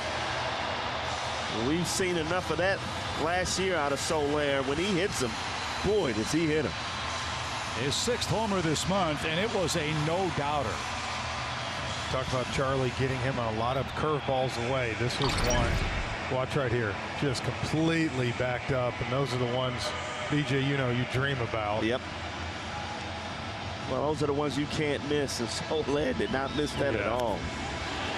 What a swing. Say, sadly, that reminds you of the World Series, doesn't it? Yes. Look where that went, up under the Budweiser catwalk. So the Marlins are making a game of it now. It's a 2-run Atlanta lead. And let's see, the Braves bullpen starts to work. Looks like they've changed the configuration down the right field line where the Braves bullpen is. They've got one of those high LED scoreboards. You can't see who's getting loose from our vantage point. As Morton falls behind Garcia and evens the count. A ball and a strike. Call McHugh. So the Braves have hit 3 homers. The Marlins have hit their first here in the 6th inning to make it a 5-3 score. And Charlie back to work. Morton's longest game is 6 innings. That was in his last start. No decision against the Padres. 1 run, 2 hits, 9 strikeouts, 1 walk. He's hit a batter tonight. He walked the first man he saw and has struck out 4 Marlins. 1-2 pitch. Did he go? Yeah, he's rung up at the plate. Garcia can't believe that. Ed Hickok says strike 3. Garcia wants an appeal, won't get it, and there's your first out. And Garcia needs to be careful here.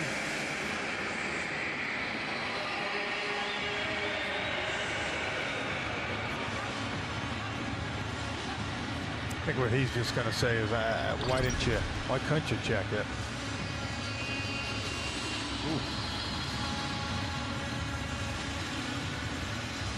That was close. We've seen hitters get away with a lot more than that.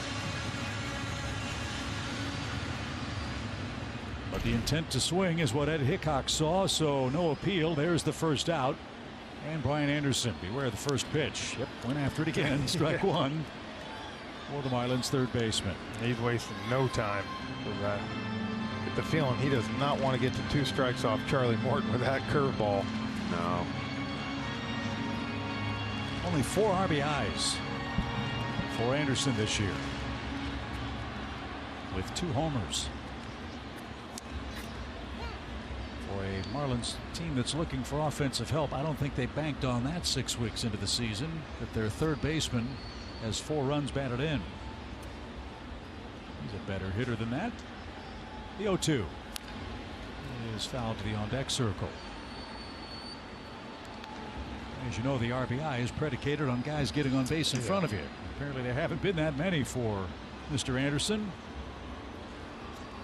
Missed a week with an undisclosed injury and is back now for Miami. This is his 27th game. Bases empty, 2 in, 1 out. The pitch just missed the corner. Almost the exact same pitch he got the strike call on the 1-1 count.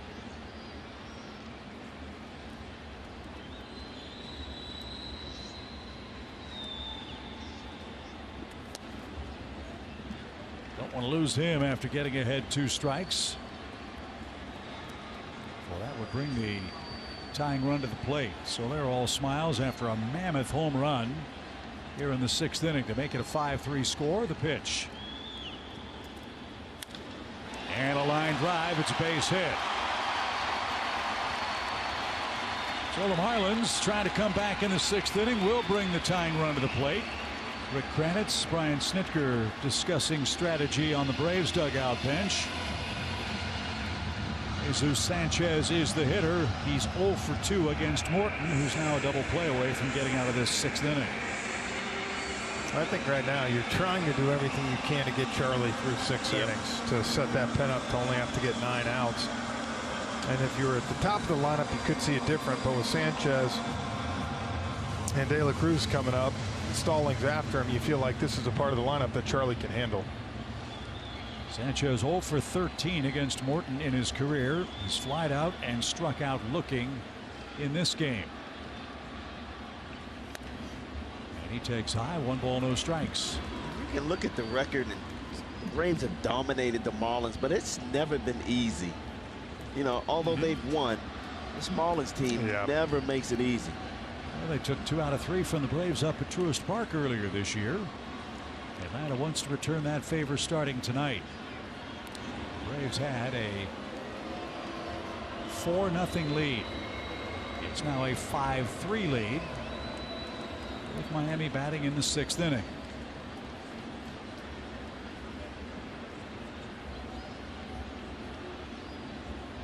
One ball, no strikes. Tried to tie it up and came up empty. 1-1.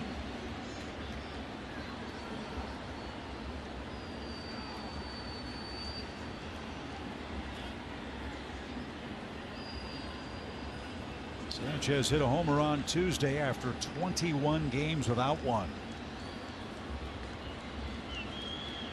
Don't want him going deep here. 1 ball, 1 strike. He has not been able to pick up that curveball, and for Charlie's done a great job of setting it up on the outside corner. And that's one of the knocks on him. He is not hitting off-speed pitches. He has really struggled. This is a big, strong kid. Well, when you're in the minor leagues, you don't necessarily see that kind of breaking stuff. I remember that home run he hit at Truist last year. Yeah. I mean, you talk about a mammoth home run. He's kind of got like a Yordan Alvarez build. A little bit younger, not as thick yet, but plenty of power. 1 ball, 2 strikes. The pitch is into right field. That's headed for the corner. That's big time trouble. A couple of 2-strike hits for the Marlins in the inning, and they're going to have runners at second and third with 1 out.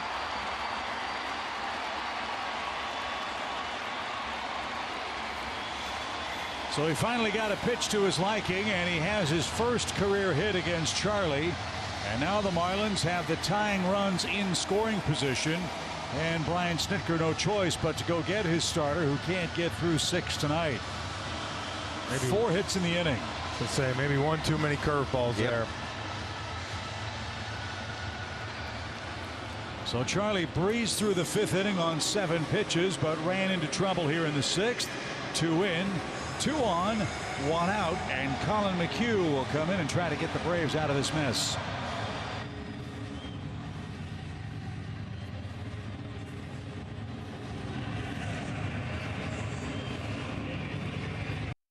Sierra heavy-duty truck. Xfinity. Supercharge your home with supersonic Wi-Fi. Unbeatable internet. Only from Xfinity. And by Georgia Natural Gas. Live the greener life. Things getting tighter in Miami. 5-3 Braves. Marlins have 2 in scoring position and 1 man out. The World Champions Trophy Tour, presented by Truist, is making 151 stops across Braves country, honoring our 151st year as a franchise. Next on the list, North Carolina, May 24th through the 29th. Fans can celebrate the championship year with photo chances with the trophy during stops in Winston-Salem, Greensboro, Charlotte, and Concord, North Carolina. Go to Braves.com/trophy tour for more information. This is Colin McHugh. Boy, how many high-pressure situations has Colin come in for the Braves this year? Well, we saw him that one time in New York come in when Matzik had gotten trouble, and he was able to get the big strikeout. Punched out Mark Canha as he falls behind De La Cruz, who has 3 doubles in his last 7 at-bats. But an RBI single tonight. First batter faced is a huge stat. Inherited runners scored, another equally important stat for a relief pitcher. And McHugh has excelled in that regard. He's retired 10 of 14 first batters, and he's allowed only 4 of 15 inherited runners to come in. Might have got a break there on that 2-0 pitch. See if he can take advantage. 2 balls and a strike.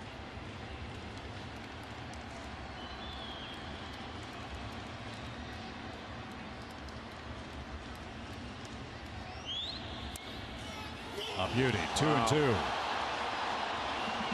He's been consistent with that pitch all day. That low curveball. Don't think De La Cruz thought that was a strike. Sure, his big beef is like anything. He called one up, then down. Right. Now Colin's got the count back to 2-2. See if he can make a pitch. Make him expand a little bit. I'm gonna go back down there. Line drive caught by Ozzie in the shift, and De La Cruz really hot. Huge second out. Quick peek at Ed Hickox, but no words exchanged. McHugh gets his first man, and now Stallings stands in the way of the Braves keeping this lead. Oh, if you could be too mad, you hit a line drive. Yeah, well, I think that's more the frustration. Yeah. A ball kind of backed up, and I think it got in on him just a little bit. And Ozzie was able to make the play. So Jacob Stallings is 0 for 2. And didn't get that. Strike 1. Is that how mad you used to get, Jeff? Oh, I got a little more mad. Like you said, we always talk about us hitters. We never feel that they even out.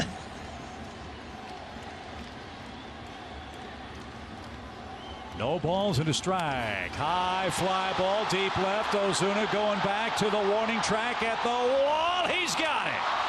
Colin McHugh. What a job. Second and third, one out. The Marlins cannot add to their 2-run total in the inning. The Braves hold the lead, go into the 7th. The ballpark big enough to hold it. Atlanta leads game 1 late in Miami. What a game.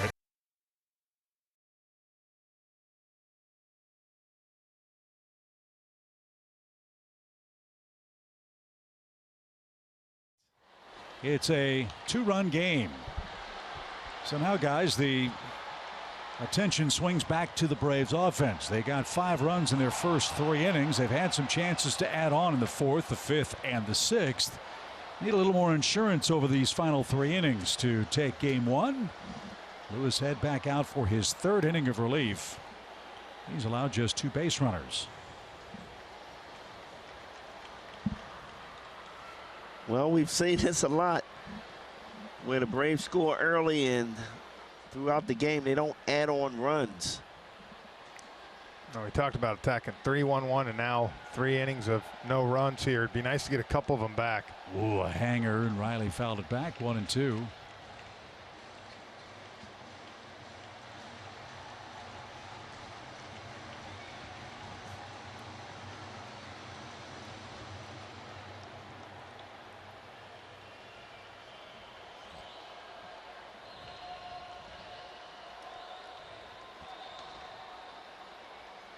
Up and into Austin, 2 balls, 2 strikes. He's looking for his first hit of the game. Ozuna and d'Arnaud will follow.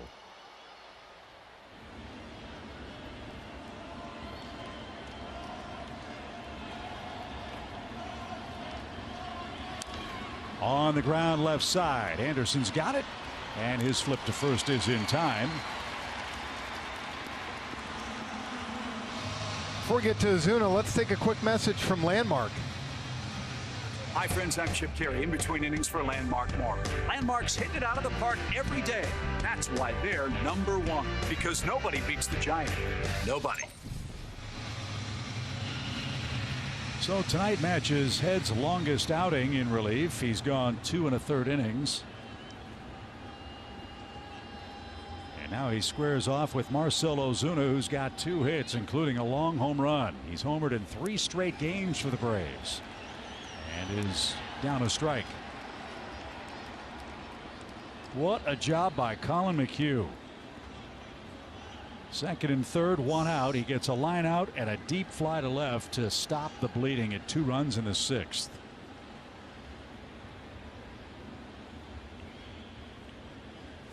I mean, I'm sitting here thinking, even if you give up one of those runs, to not give up both, and then for him to be able to slam the door and keep it a 2-run lead, give the next guy in the bullpen, whoever it is, whether he goes back out or somebody else, an opportunity. And doesn't that just suck the momentum away from the Marlins? Because I'm sure they were thinking they're going to get another run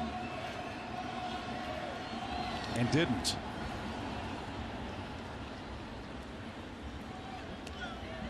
So great job by Colin McHugh. 5 1/3 innings for Charlie Morton.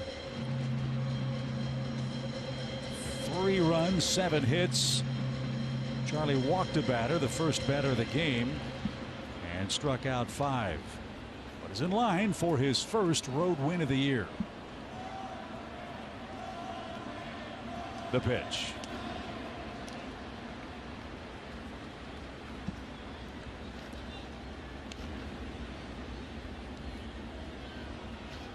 Really hope he make a mistake to Ozuna with that slider in.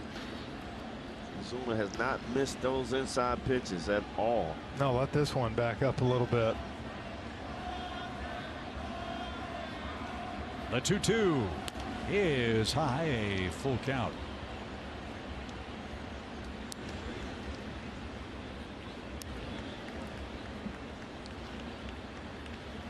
The 3-2 count here, Jeff. What are you looking for out of this guy? Well, I mean, you got to be ready for the fastball, but I would say his bread and butter has been that slider away. Right. Here comes the 3-2.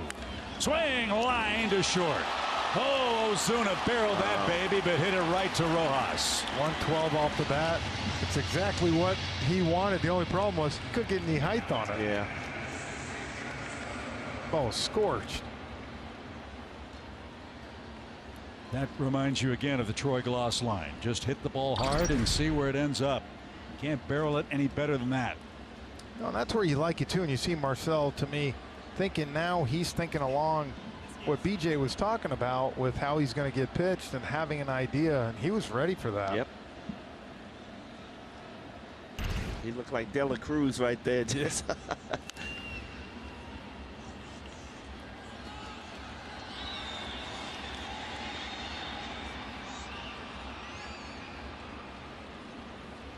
Hope you'll stick around for the stretch after the Braves add on a couple of runs here. The stretch is always presented by Synovus.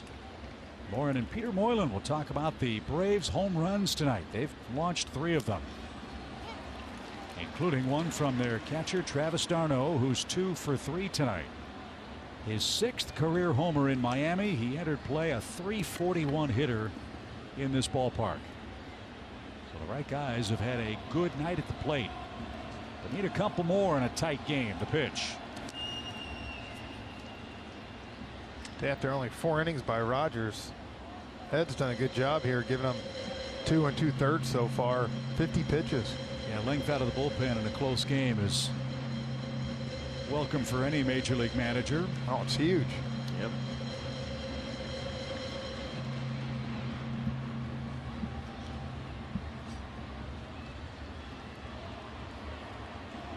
The 2-strike pitch is outside. It's deuces wild. 2 balls, 2 strikes for Travis d'Arnaud. You know he got to come back to that bread and butter slider. Yeah.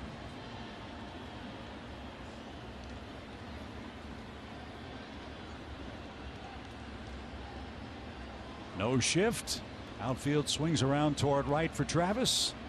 And the pitch. BJ, you called it slider, but it was well off the plate. He was trying to get a chase there. It was non-competitive pitch, though. Now you know he has to throw a strike, so you expect that slider to be up.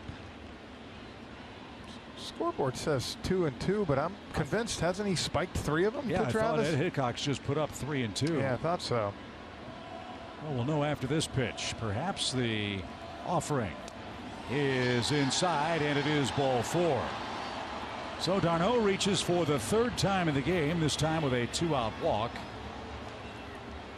And that'll bring up Adam Duvall, who's doubled in his 3 trips, but he's hit the ball to center his last 2 turns. Well, and he just missed a home run last time. And BJ, this could be an opportunity right here. Sit on that slider. d'Arnaud got a hanger on his first one. Get something in the zone and line it in that left center gap.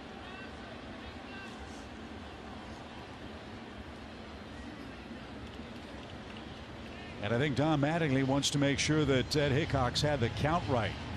There was all kinds of confusion. Scoreboard on our bally bar as well. We had it right here because he spiked 2, and that was 2-2 when BJ said that. And he missed the fastball up in the zone. Yes.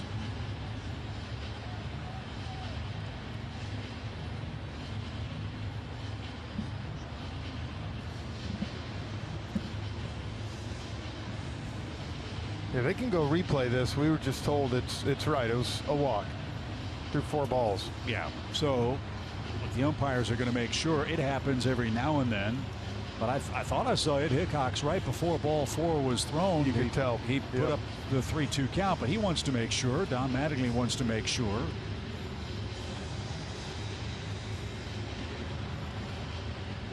And that's the loneliest feeling in the world for a big league umpire, to lose track of the count. Mattingly's actually looking at the umpires, telling them it's right. So I'm just come to the top step and yell at Jerry Meals. Well, my problem is you got the other 3 umpires out there that obviously don't remember what the count is. Oh yeah, they're like, hey, my job tonight. So a 2-out walk brings up Adam Duvall in a 5-3 game.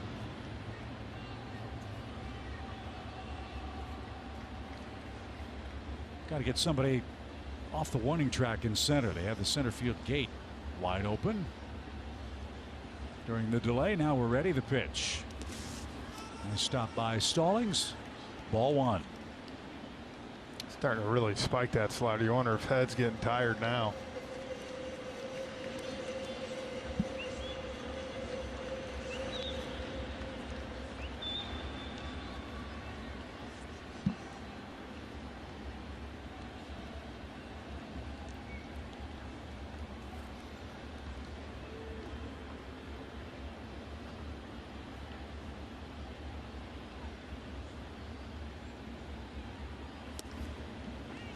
Yeah, I think Head is getting tired too.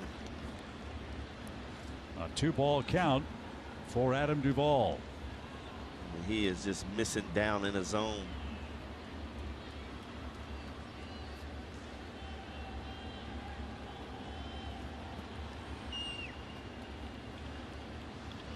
Now Stallings out for a visit.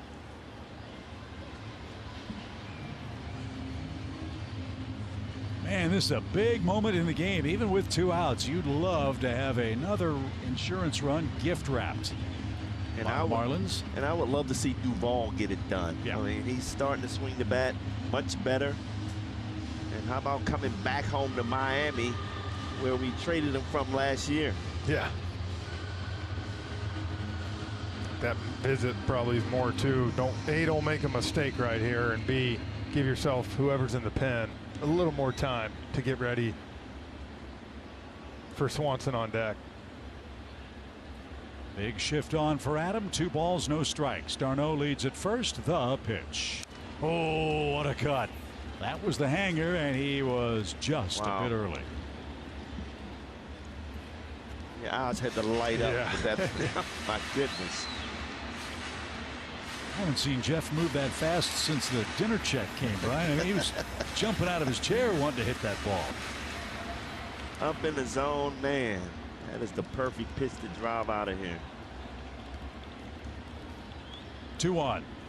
Swing and a drive. That's well foul. Past the corner of the second deck. Yeah. So the right size, wrong shape, and heads back to a 2-2 count. In the Miami 7th, they'll have the 9-1 and 2 hitters up. We'll see how Snit plays it with his bullpen, which is fully armed, rested, and ready. But not for a bit yet, we hope. The pitch. It's outside, so a head start now for d'Arnaud with a full count. Last couple of batters, advantage pitcher, he has spiked balls, non-competitive pitches. Well, and I got to imagine that, you're going to get that slider here. That's been his pitch. Well, he missed with d'Arnaud up and in. However, you got to be ready to drive this ball. So d'Arnaud will be off. There he goes. The pitch is cut on and missed. And that will retire the side. To the stretch we go. Peter, Lauren, take it away in our Atlanta studios.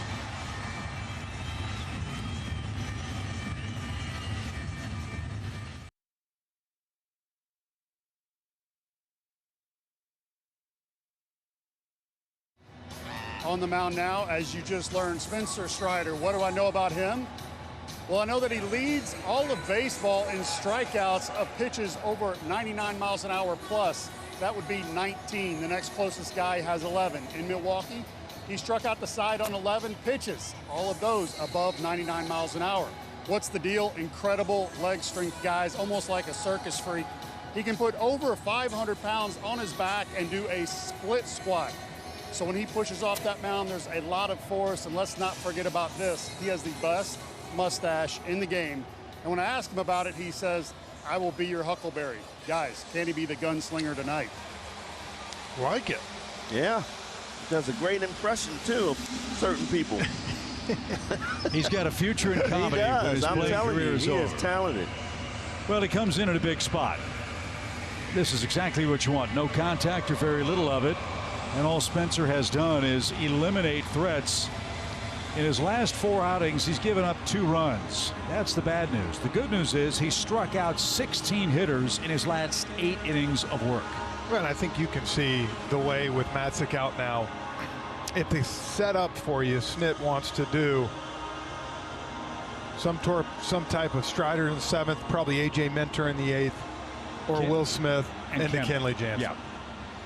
And I think a lot of us were kind of scratching our heads in Milwaukee as Miguel Rojas, the first to dig in. Strider pitched a 1-2-3 inning, struck out 3 hitters, and Snit took him out. That was the game the Braves lost in extra innings.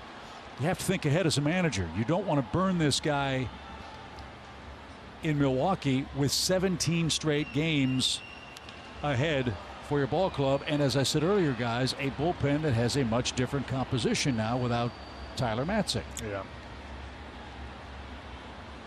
And even with that, Braves had the guys they wanted to close out the game. It just didn't happen up at American Family Field. Tonight we've got a 2-run lead with Strider back to work, and a shot into right, and coming on, what a catch! Got it. Great grab by Demerit to Rob Rojas on a sinking line drive. And I talked about Marlins this young might man. take a look at this. Yeah, I talked about this young man earlier. Defense. Yeah. Something we struggled early in the season. He just gives us something out there. He caught it, no review. Wow, just a great jump off the bat. Well, and you know, we saw him a couple times this year have that in between, should I go or not. That one I love because he got a great jump on it and he kept coming. At that point, if you're committed, you got to make that play. Right. And he was able to. And what was one of the themes in our open, guys, and in Braves Live pregame, Atlanta's defense. Yep. So a great play to save a leadoff hit from Rojas with 2 strikes. Here's Jazz Chisholm. He's 0 for 2 with a walk. And he's going to be 0 for 3 with a walk on a ground ball out. 2 quick men retired in the 7th inning. The other impressive thing about Strider, sometimes you see guys come in the bullpen, come out of the bullpen, throwing 95, 99, 100 miles an hour. They're spraying the ball all over the place. Yeah. Last 8 2/3 innings, Strider hasn't walked anybody. Well, I think that was the big question. Can he do it night in and night out and be consistent? And I feel like now he's kind of got his mechanics where he wants it, and he's doing a much better job of being in the zone. And every night he's being economical. He's not wasting a lot of pitches. He's attacking that strike zone and saying, hit me if you can. Aguilar stands in the way for Miami. He singled ahead of the Soler homer that came in the Miami 6th inning. Morton, McHugh, and Strider for the Braves tonight. Charlie's in line to win it if the Braves can protect this 2-run lead at late. And you're standing there thinking, here comes 100 miles an hour, and he drops that pitch on you. Almost unfair. 1 ball, 1 strike.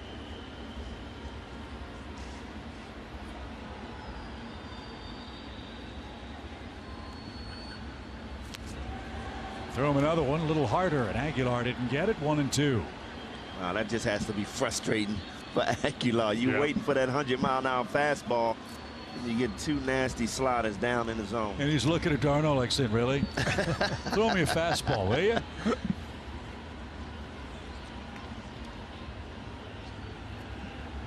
The 1-2 pitch. Driven out of play to the right side. Foul. It's still 1-2.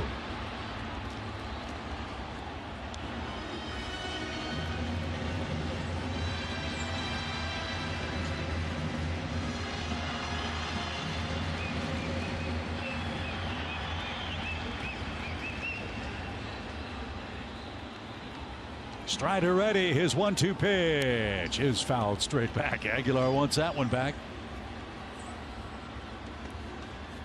And we'll try again with 2 outs in the home 7th. Great game in Miami.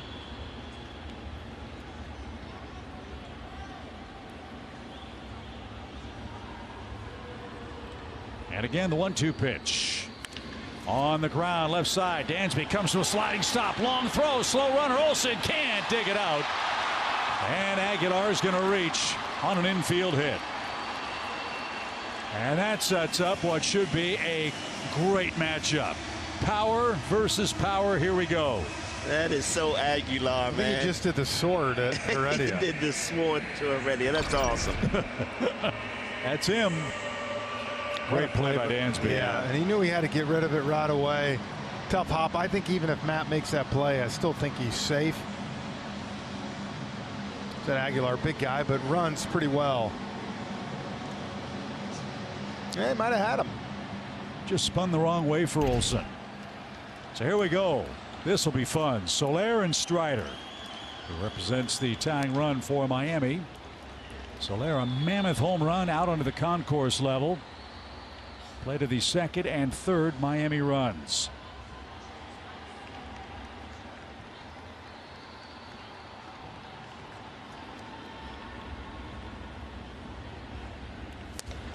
We'll see how Strider's stuff holds up. Pitching out of the stretch, we haven't seen that very much. Nothing wrong with that pitch, and Soler took it, a ball and a strike, and he wants a little extra grip against the upper 90s heat of the Braves' young right-hander.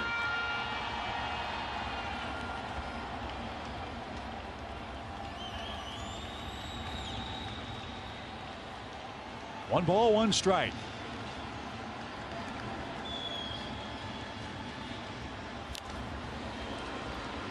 .98 up in the zone, and Soler could do nothing with that. 1-2.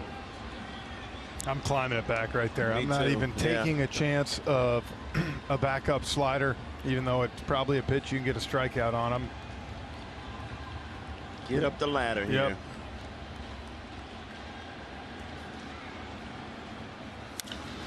Line drive center. Duvall on the run, still going. That is off the base of the wall. Late break by Aguilar. He's going to stop at third. Soler, oh so strong, and the Marlins, these last couple innings, are making hay with 2 strikes. Well, they are, and this was a location thing. You wanted to go up right there.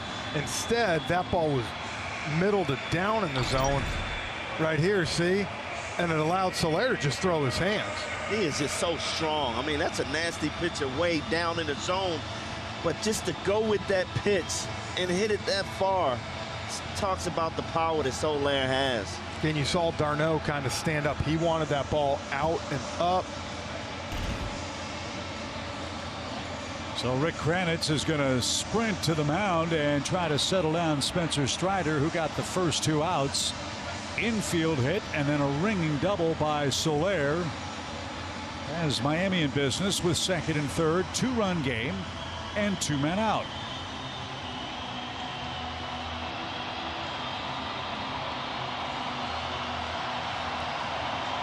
Soler is so incredibly strong. Gets his arms extended. The ball, as we know, explodes off his bat. This has been a great way to kick off the weekend. The Friday night showdown presented by Kaiser Permanente. Avisaíl Garcia is the Marlins hitter.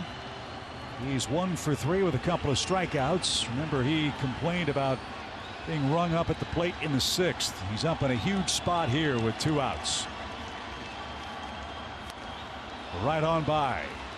Center cut, 97, didn't get it. Well, both teams tonight, for the home runs they've hit, 1 for 8, both teams with runners in scoring position.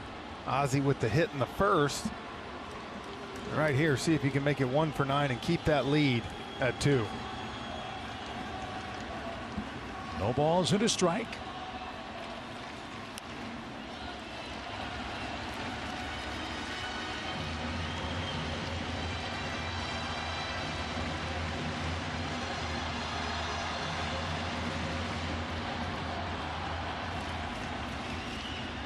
Hits are even 9 apiece.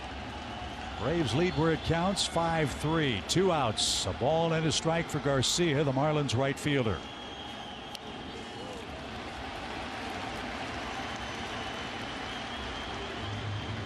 Looks like he tried to overthrow that fastball.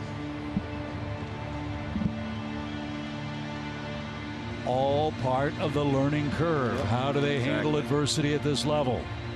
And see, this could be a good moment here. 2-1. Garcia thinks he's in a hitter's count to throw one of those sliders, if you can dial a good one up.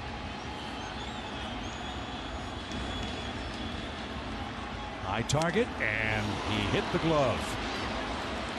2-2. All right, so he's thrown the fastball right by Garcia a couple of times. Higher than high here? Yes, he missed it to Soler, so don't make that same mistake. You got to come up in the zone. Yeah, and I don't mean up by the helmet. I'm talking letter high at 98, 99. And worst case, if you get that, maybe he pops it up if he puts it in play.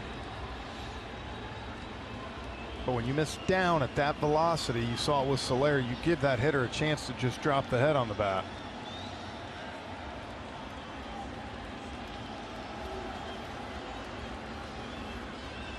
Two balls, 2 strikes.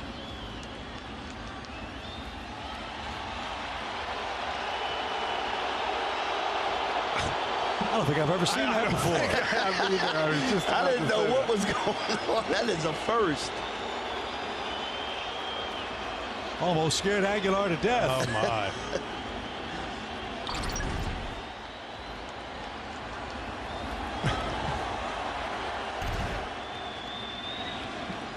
Got to respect that big man's speed. 2 balls, 2 strikes. And Garcia steps out again. I can't wait to ask Paul about that move. I could see Birdie doing that. Yeah.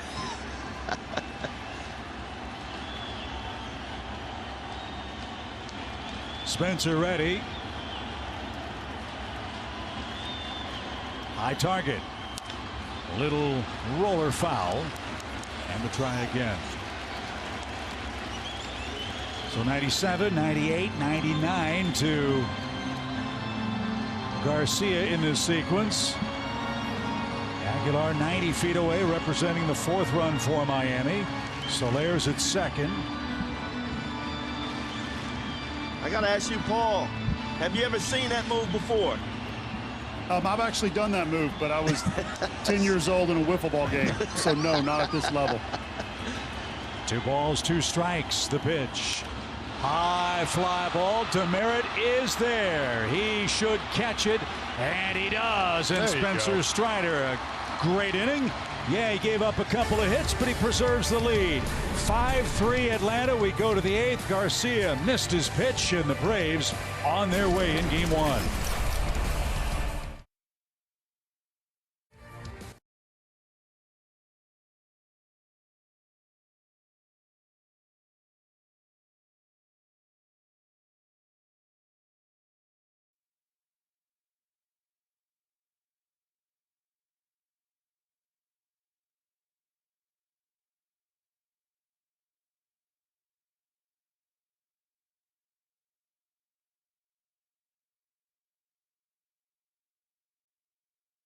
Ford dealer.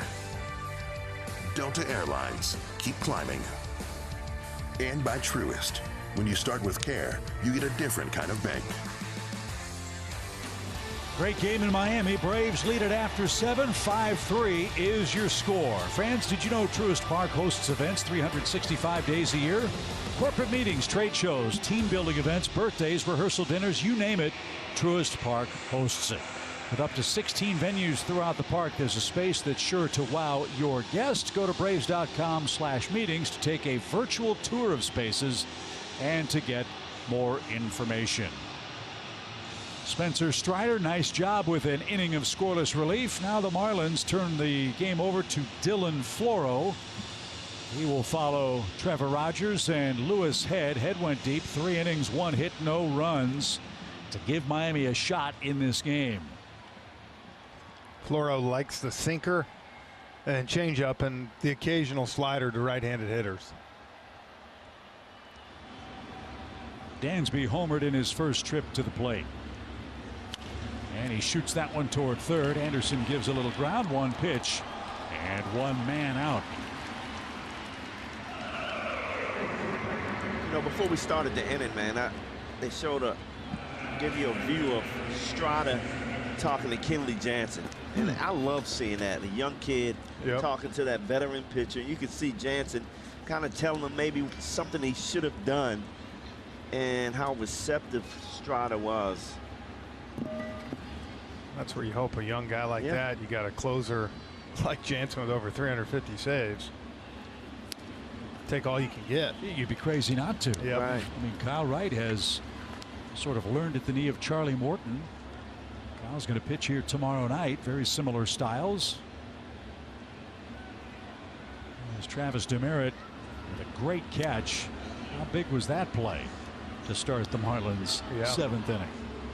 You know what happens after you make a good play defensively and you come up that inning? Normally, Jeff, what happens? You get a knock. I want to say damage, but I'm just going to say knock. Yeah, we'll take a knock right here. 1 ball, 1 strike. Nobody on, 1 out in the 8th inning. And a strike. Ronald's next. Acuna. As the Braves look to add some insurance. And we have had 4 really great major league games on this road trip. Let's see if the Braves can get the trip even at 2 up, 2 down with a win tonight. And that popped out of Stallings. Gold Glove. Travis still alive. A ball and 2 strikes.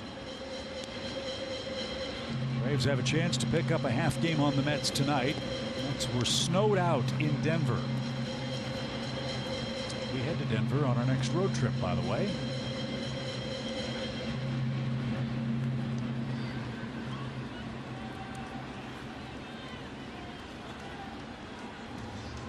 Floro with the glove right in front of his face. That's for Travis to get ready, and here we go. Sharply hit, but right to the shortstop. And that's the second out. 2 ground ball outs for Dylan Floro. Let's step aside for a quick message from Texas Pete. Welcome to the tribe. The Texas Pete tried and true. Texas Pete, sauce like you mean it. Well, let's see if Ronald can bring some heat here with 2 outs in the 8th inning. He's had a terrific night as the DH. Doubled and scored in the 1st inning, walked and stole a base in the 2nd, singled in the 4th, and then took strike 3 in the 6th.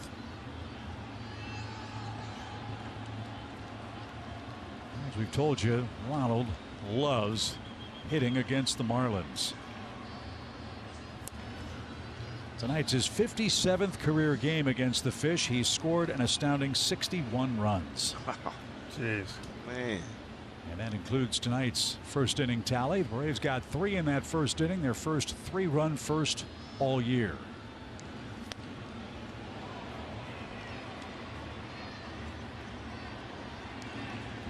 Up and in. I don't think Ronald liked that. How quickly he stared out there, Floro.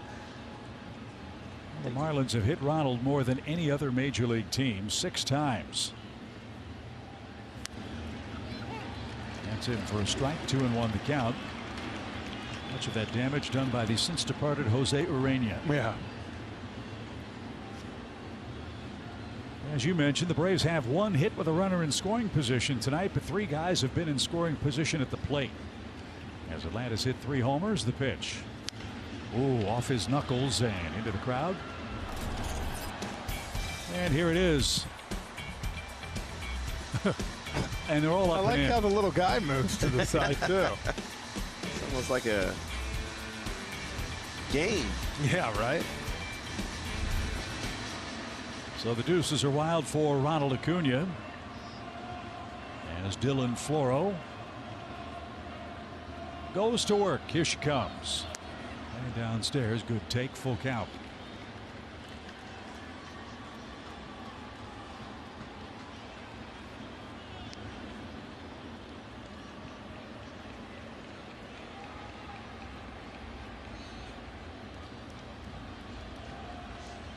Warm, muggy night in Miami. And the ball's been jumping. The 3-2 pitch. Just missed it. Skied it a mile high into shallow center. And Sanchez is there, and he'll put that away to retire the Braves in order in the 8th inning. 5-3 Atlanta. We're in game 1 of the series.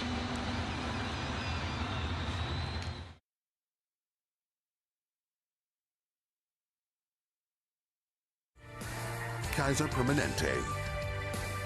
And by Synovus, the bank that helps you get there.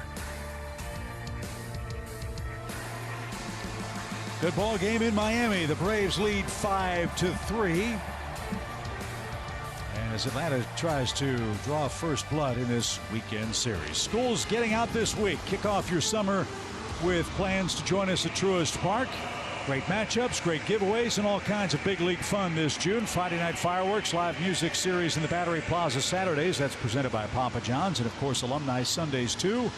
See all the upcoming promos and get your tickets for a jam-packed summer of Braves baseball at braves.com/promos. A.J. Minter's on a great roll. Look at what he's done in his last 10 games. And big thing, he's been in control, throwing that cutter in. His fastball's been good, and he's been throwing strikes. 5, 6, and 7 on the lineup card for Miami. It starts with Brian Anderson, who's been very aggressive at the plate. And has 2 hits, and sure enough, he takes one right down the middle for strike 1. That's where you second guess yourself. I can't swing at the first pitch all 4 times, can I? And then you let the fastball go. It's a big inning. Hopefully you get 1, 2, 3. I don't want to see Soler up in the 9th inning. No balls and a strike. Should have watched film from Eddie Rosario last year and said, hey, I can get a cycle on 5 pitches. That may be the most amazing thing I've ever seen. Yeah. Me too. That's, you talk about hard to do. Hitting a cycle alone is hard, but on 5 pitches, oh my. Brian Anderson's 1 for 9 against Minter with 6 strikeouts head to head. And very nearly made it 7 right there. 1 ball, 2 strikes. Charlie Morton, 5 1/3 innings of 3-run ball. Colin McHugh got 2 enormous outs in the 6th inning. The Marlins had 2nd and 3rd, 1 out. They couldn't add on. Strider gave up a couple of hits in a scoreless 7th. Now it's Minter trying to get the ball to Kenley Jansen. A.J. Reddy, his 1-2 pitch is floated outside, even count.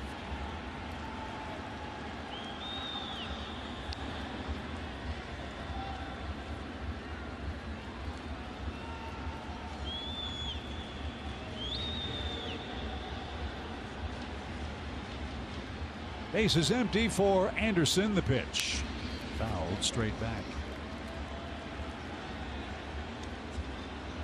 After good velocity tonight, 97 on that fastball. I think this is going to be his new role coming out in that 8th inning. You've got choices, that's for sure, between Minter and Will Smith.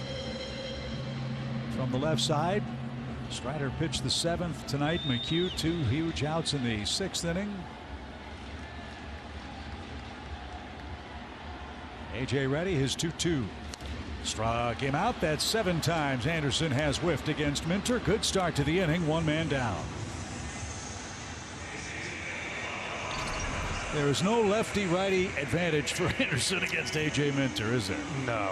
And what has made A.J. so tough is you see Garrett Cooper coming to the plate to pinch hit for Sanchez is what's got him really, to me, being effective now to these righties, BJ, is the ability to work in and out. Yep. Used to be nothing but in, and now you see him, he beats him away. Tough to hit that. Braves have to figure out a way to get Garrett Cooper out. He had a big series against the Braves, if memory serves, up in Atlanta.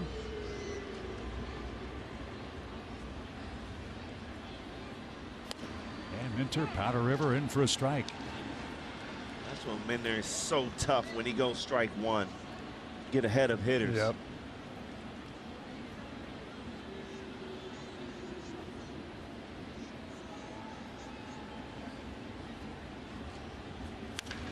Golfed over third and into the left field corner for a 1-out hit. Garrett Cooper around first. He's on his way to second, and the Marlins again will bring the tying run to the plate. Chip, you said it. He absolutely crushes the Braves. Don Mattingly told us today that he's been scuffling, hadn't been hitting great. Well, the A comes to town, and look at this. It's not a horrible pitch. No, that's a good pitch. Slotted down in the zone. He just drops the head. Yeah, Cooper had a 3-hit, 2 RBI game against the Braves on April 24th, and now with that double, that brings the tying run to the plate. So as you said, nothing's coming easy, but you still lead. Here's De La Cruz, who lined out into the shift with runners at second and third last time up. That came against Colin McHugh. De La Cruz 1 for 3 with a second inning RBI. 5-3 Braves. Marlins have out hit us 10-9 now. The pitch.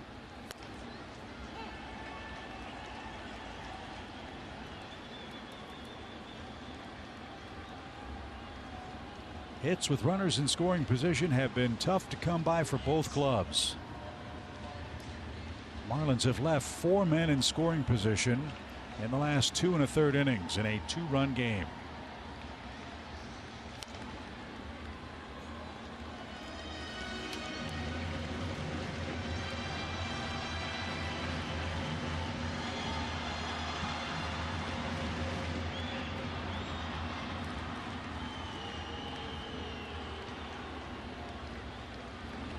1 ball, 1 strike.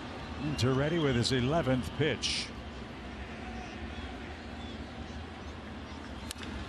On the ground off the left side of the mound. That'll help Dansby. Runner to third, but it cost Miami a precious second out. Yeah, what a break there. That took a huge hop. I think Dansby gets this ball, BJ, no matter what, but that took a huge hop. Took a lot of steam out of that batted ball, too. Yeah. That was a pretty good pitch by Minter. Changeup got him out in front. After showing him 96, 97 with the fastball, changeup away. He said that dead in that ball. So runner at third, 2 outs for Jacob Stallings. He is 0 for 3 and is hit into a double play. And he paints a corner, strike 1. I love the fact that Minter has a soft pitch, that hard cutter, that hard fastball, BJ, just enough to give a hitter something to think about, right? And he doesn't throw that changeup often, but the timing is perfect. Yeah.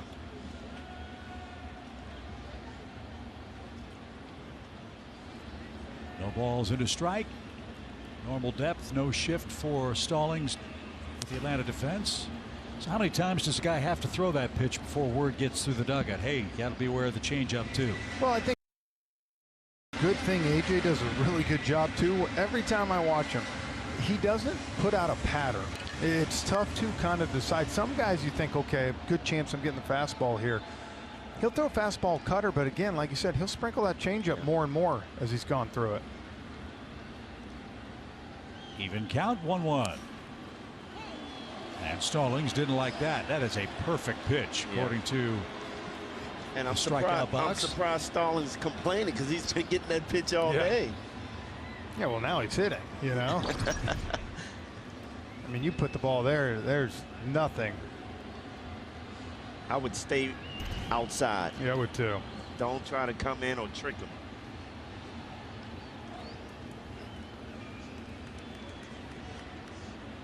One ball, 2 strikes for the Marlins' 8th place hitter, Jacob Stallings. Here it is. He tried to hit that spot, tried to get him to chase. Wow. That one was a little bit more off the plate. Not much, Jeff. Not much. Yeah. You'd have been mad if you got rung up on that. Oh, yeah. But if I'm the umpire, he just complained. I'm bringing him up right there. Well. Well, let's see what he comes up with. 2-2. Maybe that hard cutter. Let's see the pitch. He did. And Stallings over the top, strikes out. Runner left at third. A.J. Minter slams the door. Braves look to extend a 2-run lead after 8. 5-3 Atlanta on a humid Friday night in South Florida.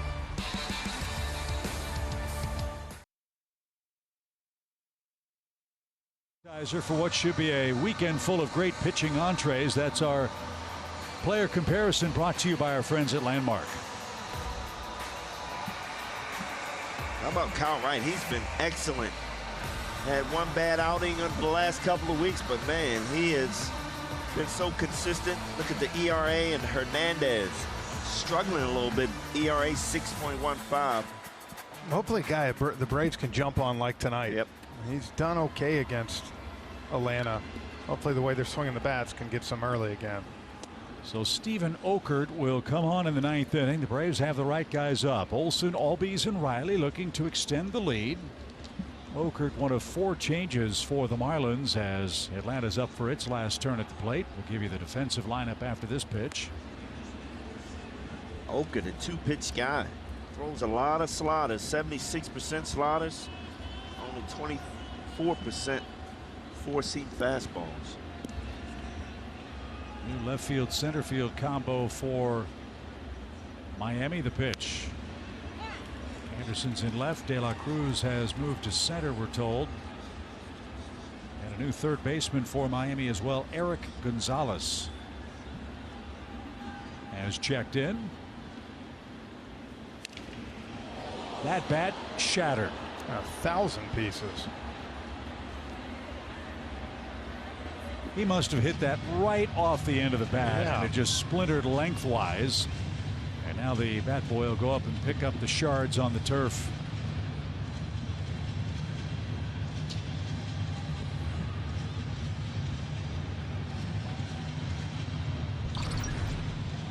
right off the cupped end of the bat.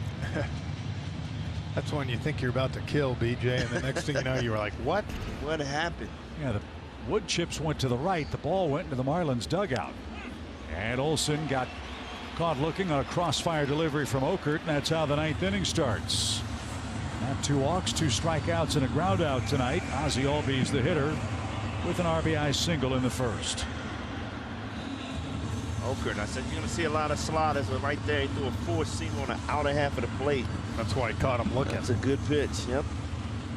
When you get a guy set up throwing slider, lefty on lefty, if you can paint that pitch, it's usually results in that.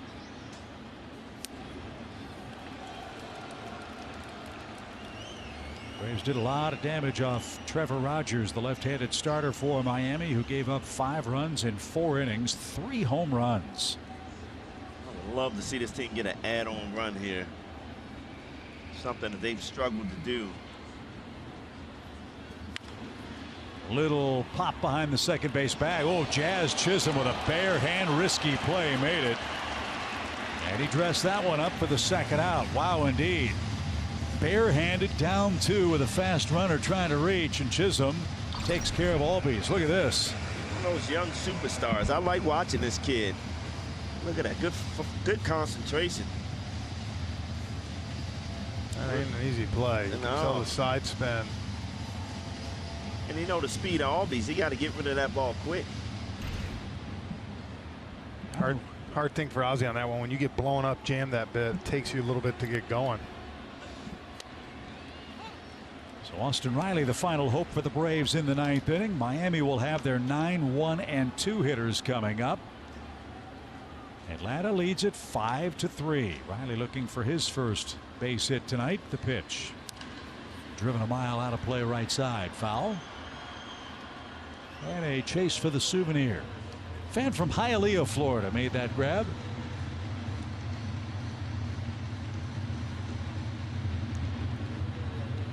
And it's Will Smith getting up for Atlanta. Okert thought he had Riley frozen, didn't get the call. 1-2.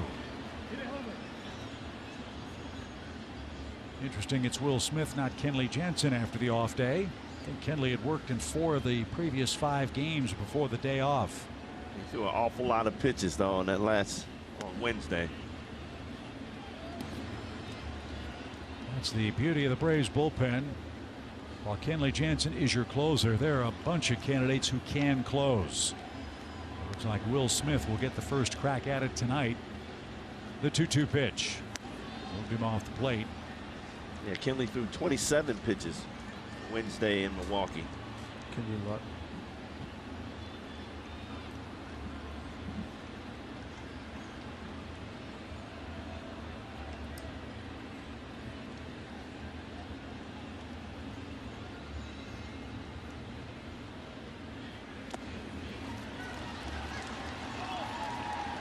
So Austin Riley is going to reach with 2 outs. That helps.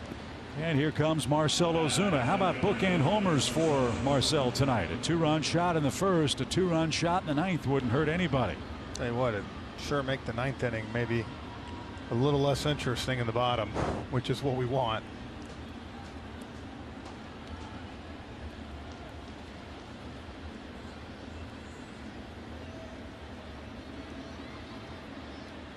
There's Kenley in the dugout, which means to me no matter what, he was getting 2 days off in a row after working that many. Can't kill a guy in May. Well, and again, 17 straight days without a day off after the Braves had a whole bunch of them stacked up last week at home.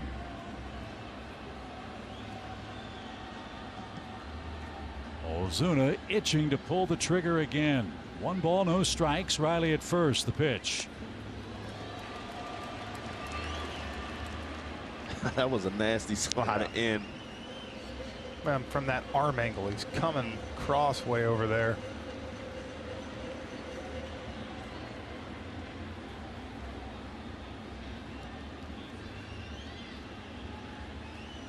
One ball, 1 strike. The pitch is up and away. It's 2-1. 5 runs, 9 hits for the Braves, who've played an errorless game. 3 runs, 10 hits for Miami. Boy, there are a lot of things you can highlight as to how Atlanta's gotten in front tonight. Power certainly at the top of that list with 3 homers. More great defense too. The pitch lifted to the right side. Aguilar in foul ground. To the warning track and at the netting, won't have a play.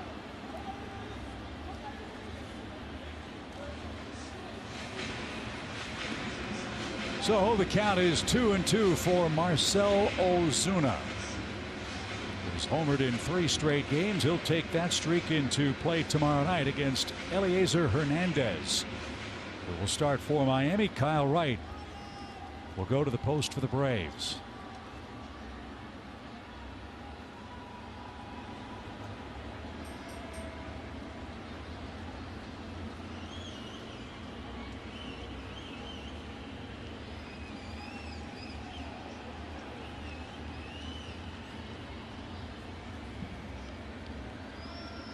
The 2-2 pitch.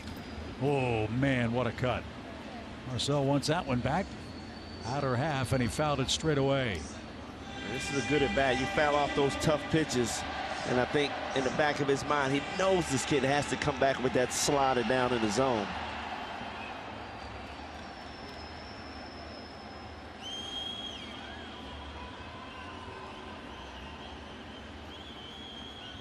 Runner goes, pitch, swing, and a pop up down the third base side, and that's going to be handled in foul ground, and that's it for Atlanta in the 9th inning.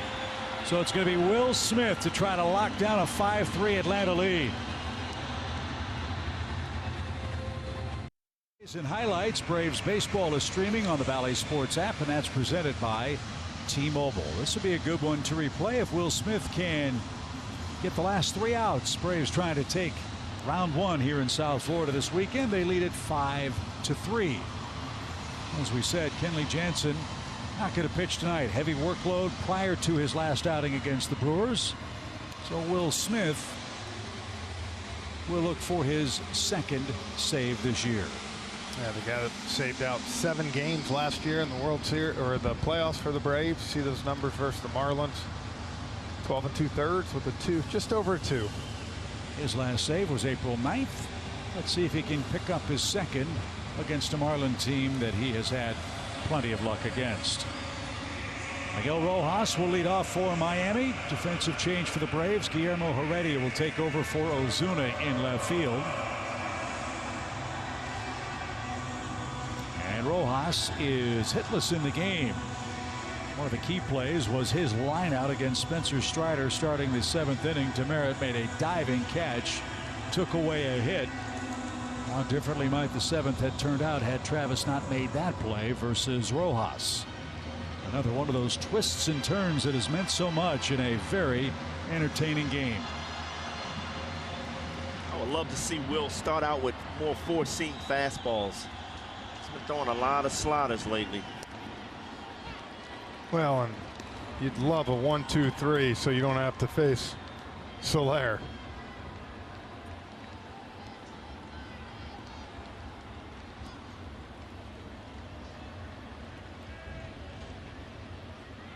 No balls and a strike in the 9th inning.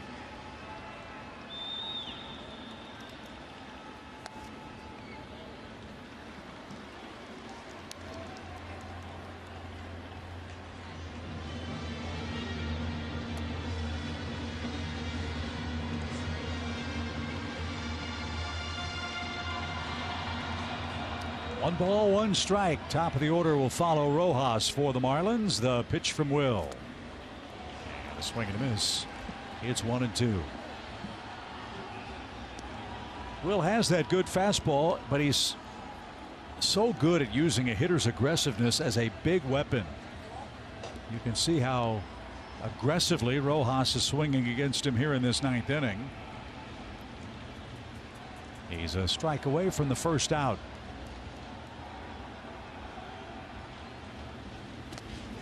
Did he hit him? Rojas says that ball hit him, and it did. With a 1-2 count, Will Smith hits him. Another breaking ball. And the tying run comes to the plate. It's lefty-lefty with Jazz Chisholm.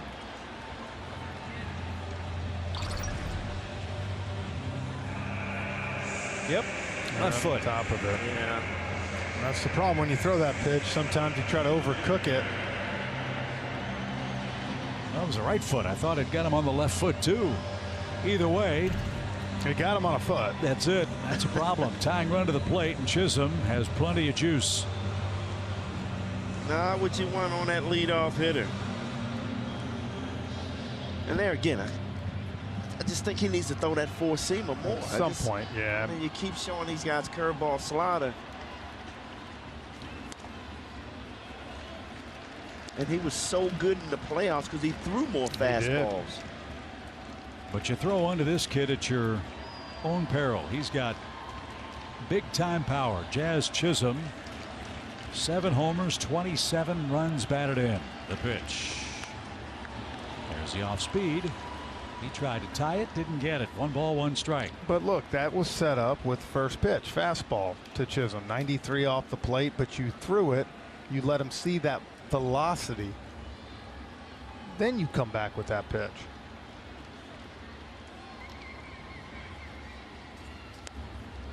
Got the corner call. Chisholm didn't think so. 1-2.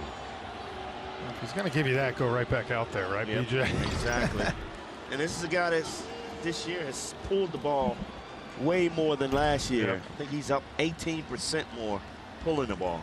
So stay away from him. Problem is, you give him the whole left side of the infield with 2 strikes. The pitch. Struck him out. Chisholm upset. He's mad about strike 2 and a parting shot as he makes his way to the Marlins dugout. 1 on, 1 out.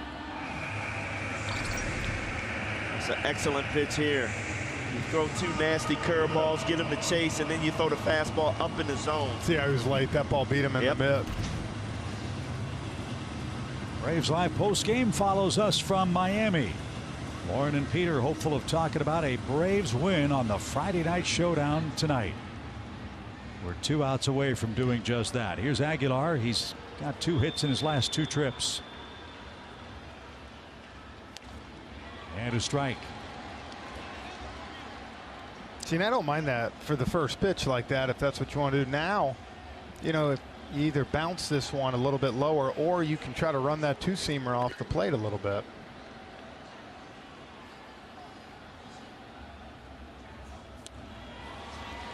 He tried to hit one into the bullpen. He did. Aguilar 0-2. And he almost guessed right because he kept his weight back. Yeah. Just missed it.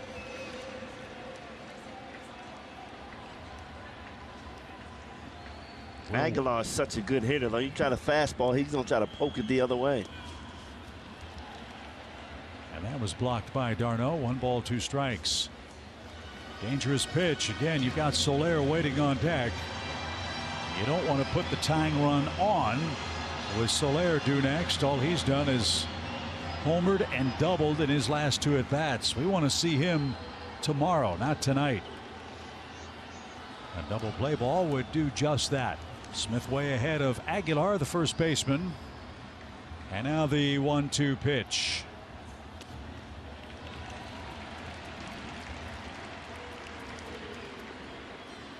Just down with that fastball.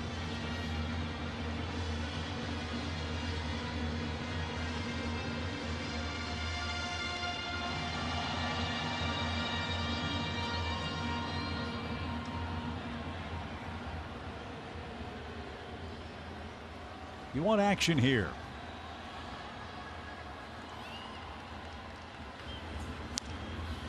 And Aguilar fought that off.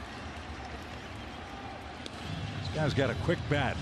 Don't let that big body fool you. He is a great athlete. He's a contact hitter, though. Yeah. He's a guy that's going to put the ball in play. Not going to strike out too much.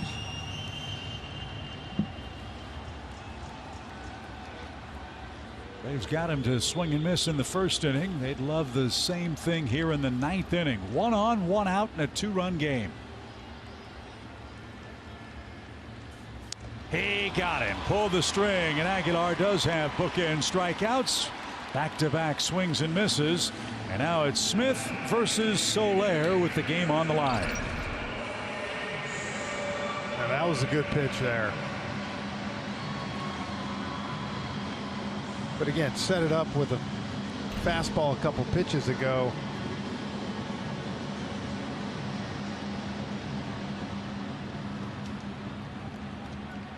You don't want to make a mistake to this guy.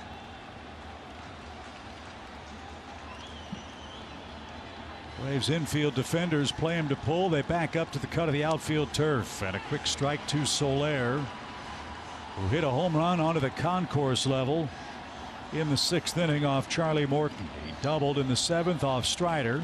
He represents the tying run. The Braves 2 strikes away from a win.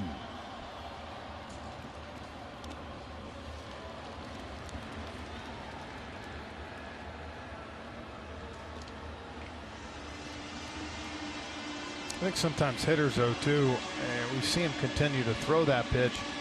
You're at the plate, too, and in the back of your mind a little bit, you're going, at some point here, he's got to throw me a fastball, doesn't he? You know, BJ, you face those guys. Brad Lidge, keep coming with that slider. Yeah. Keep coming. The 1-1. Did he go? Yeah, he's rung up at the plate. Oh, yeah. So Soler is behind, a ball and 2 strikes.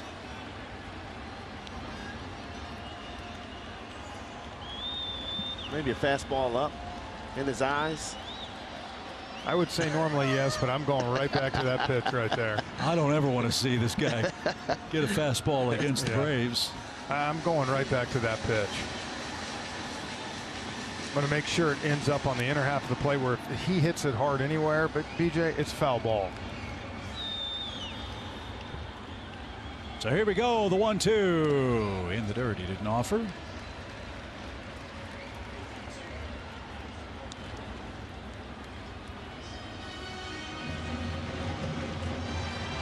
Garcia would be next. Tony Jansen, another night off for the Braves tonight.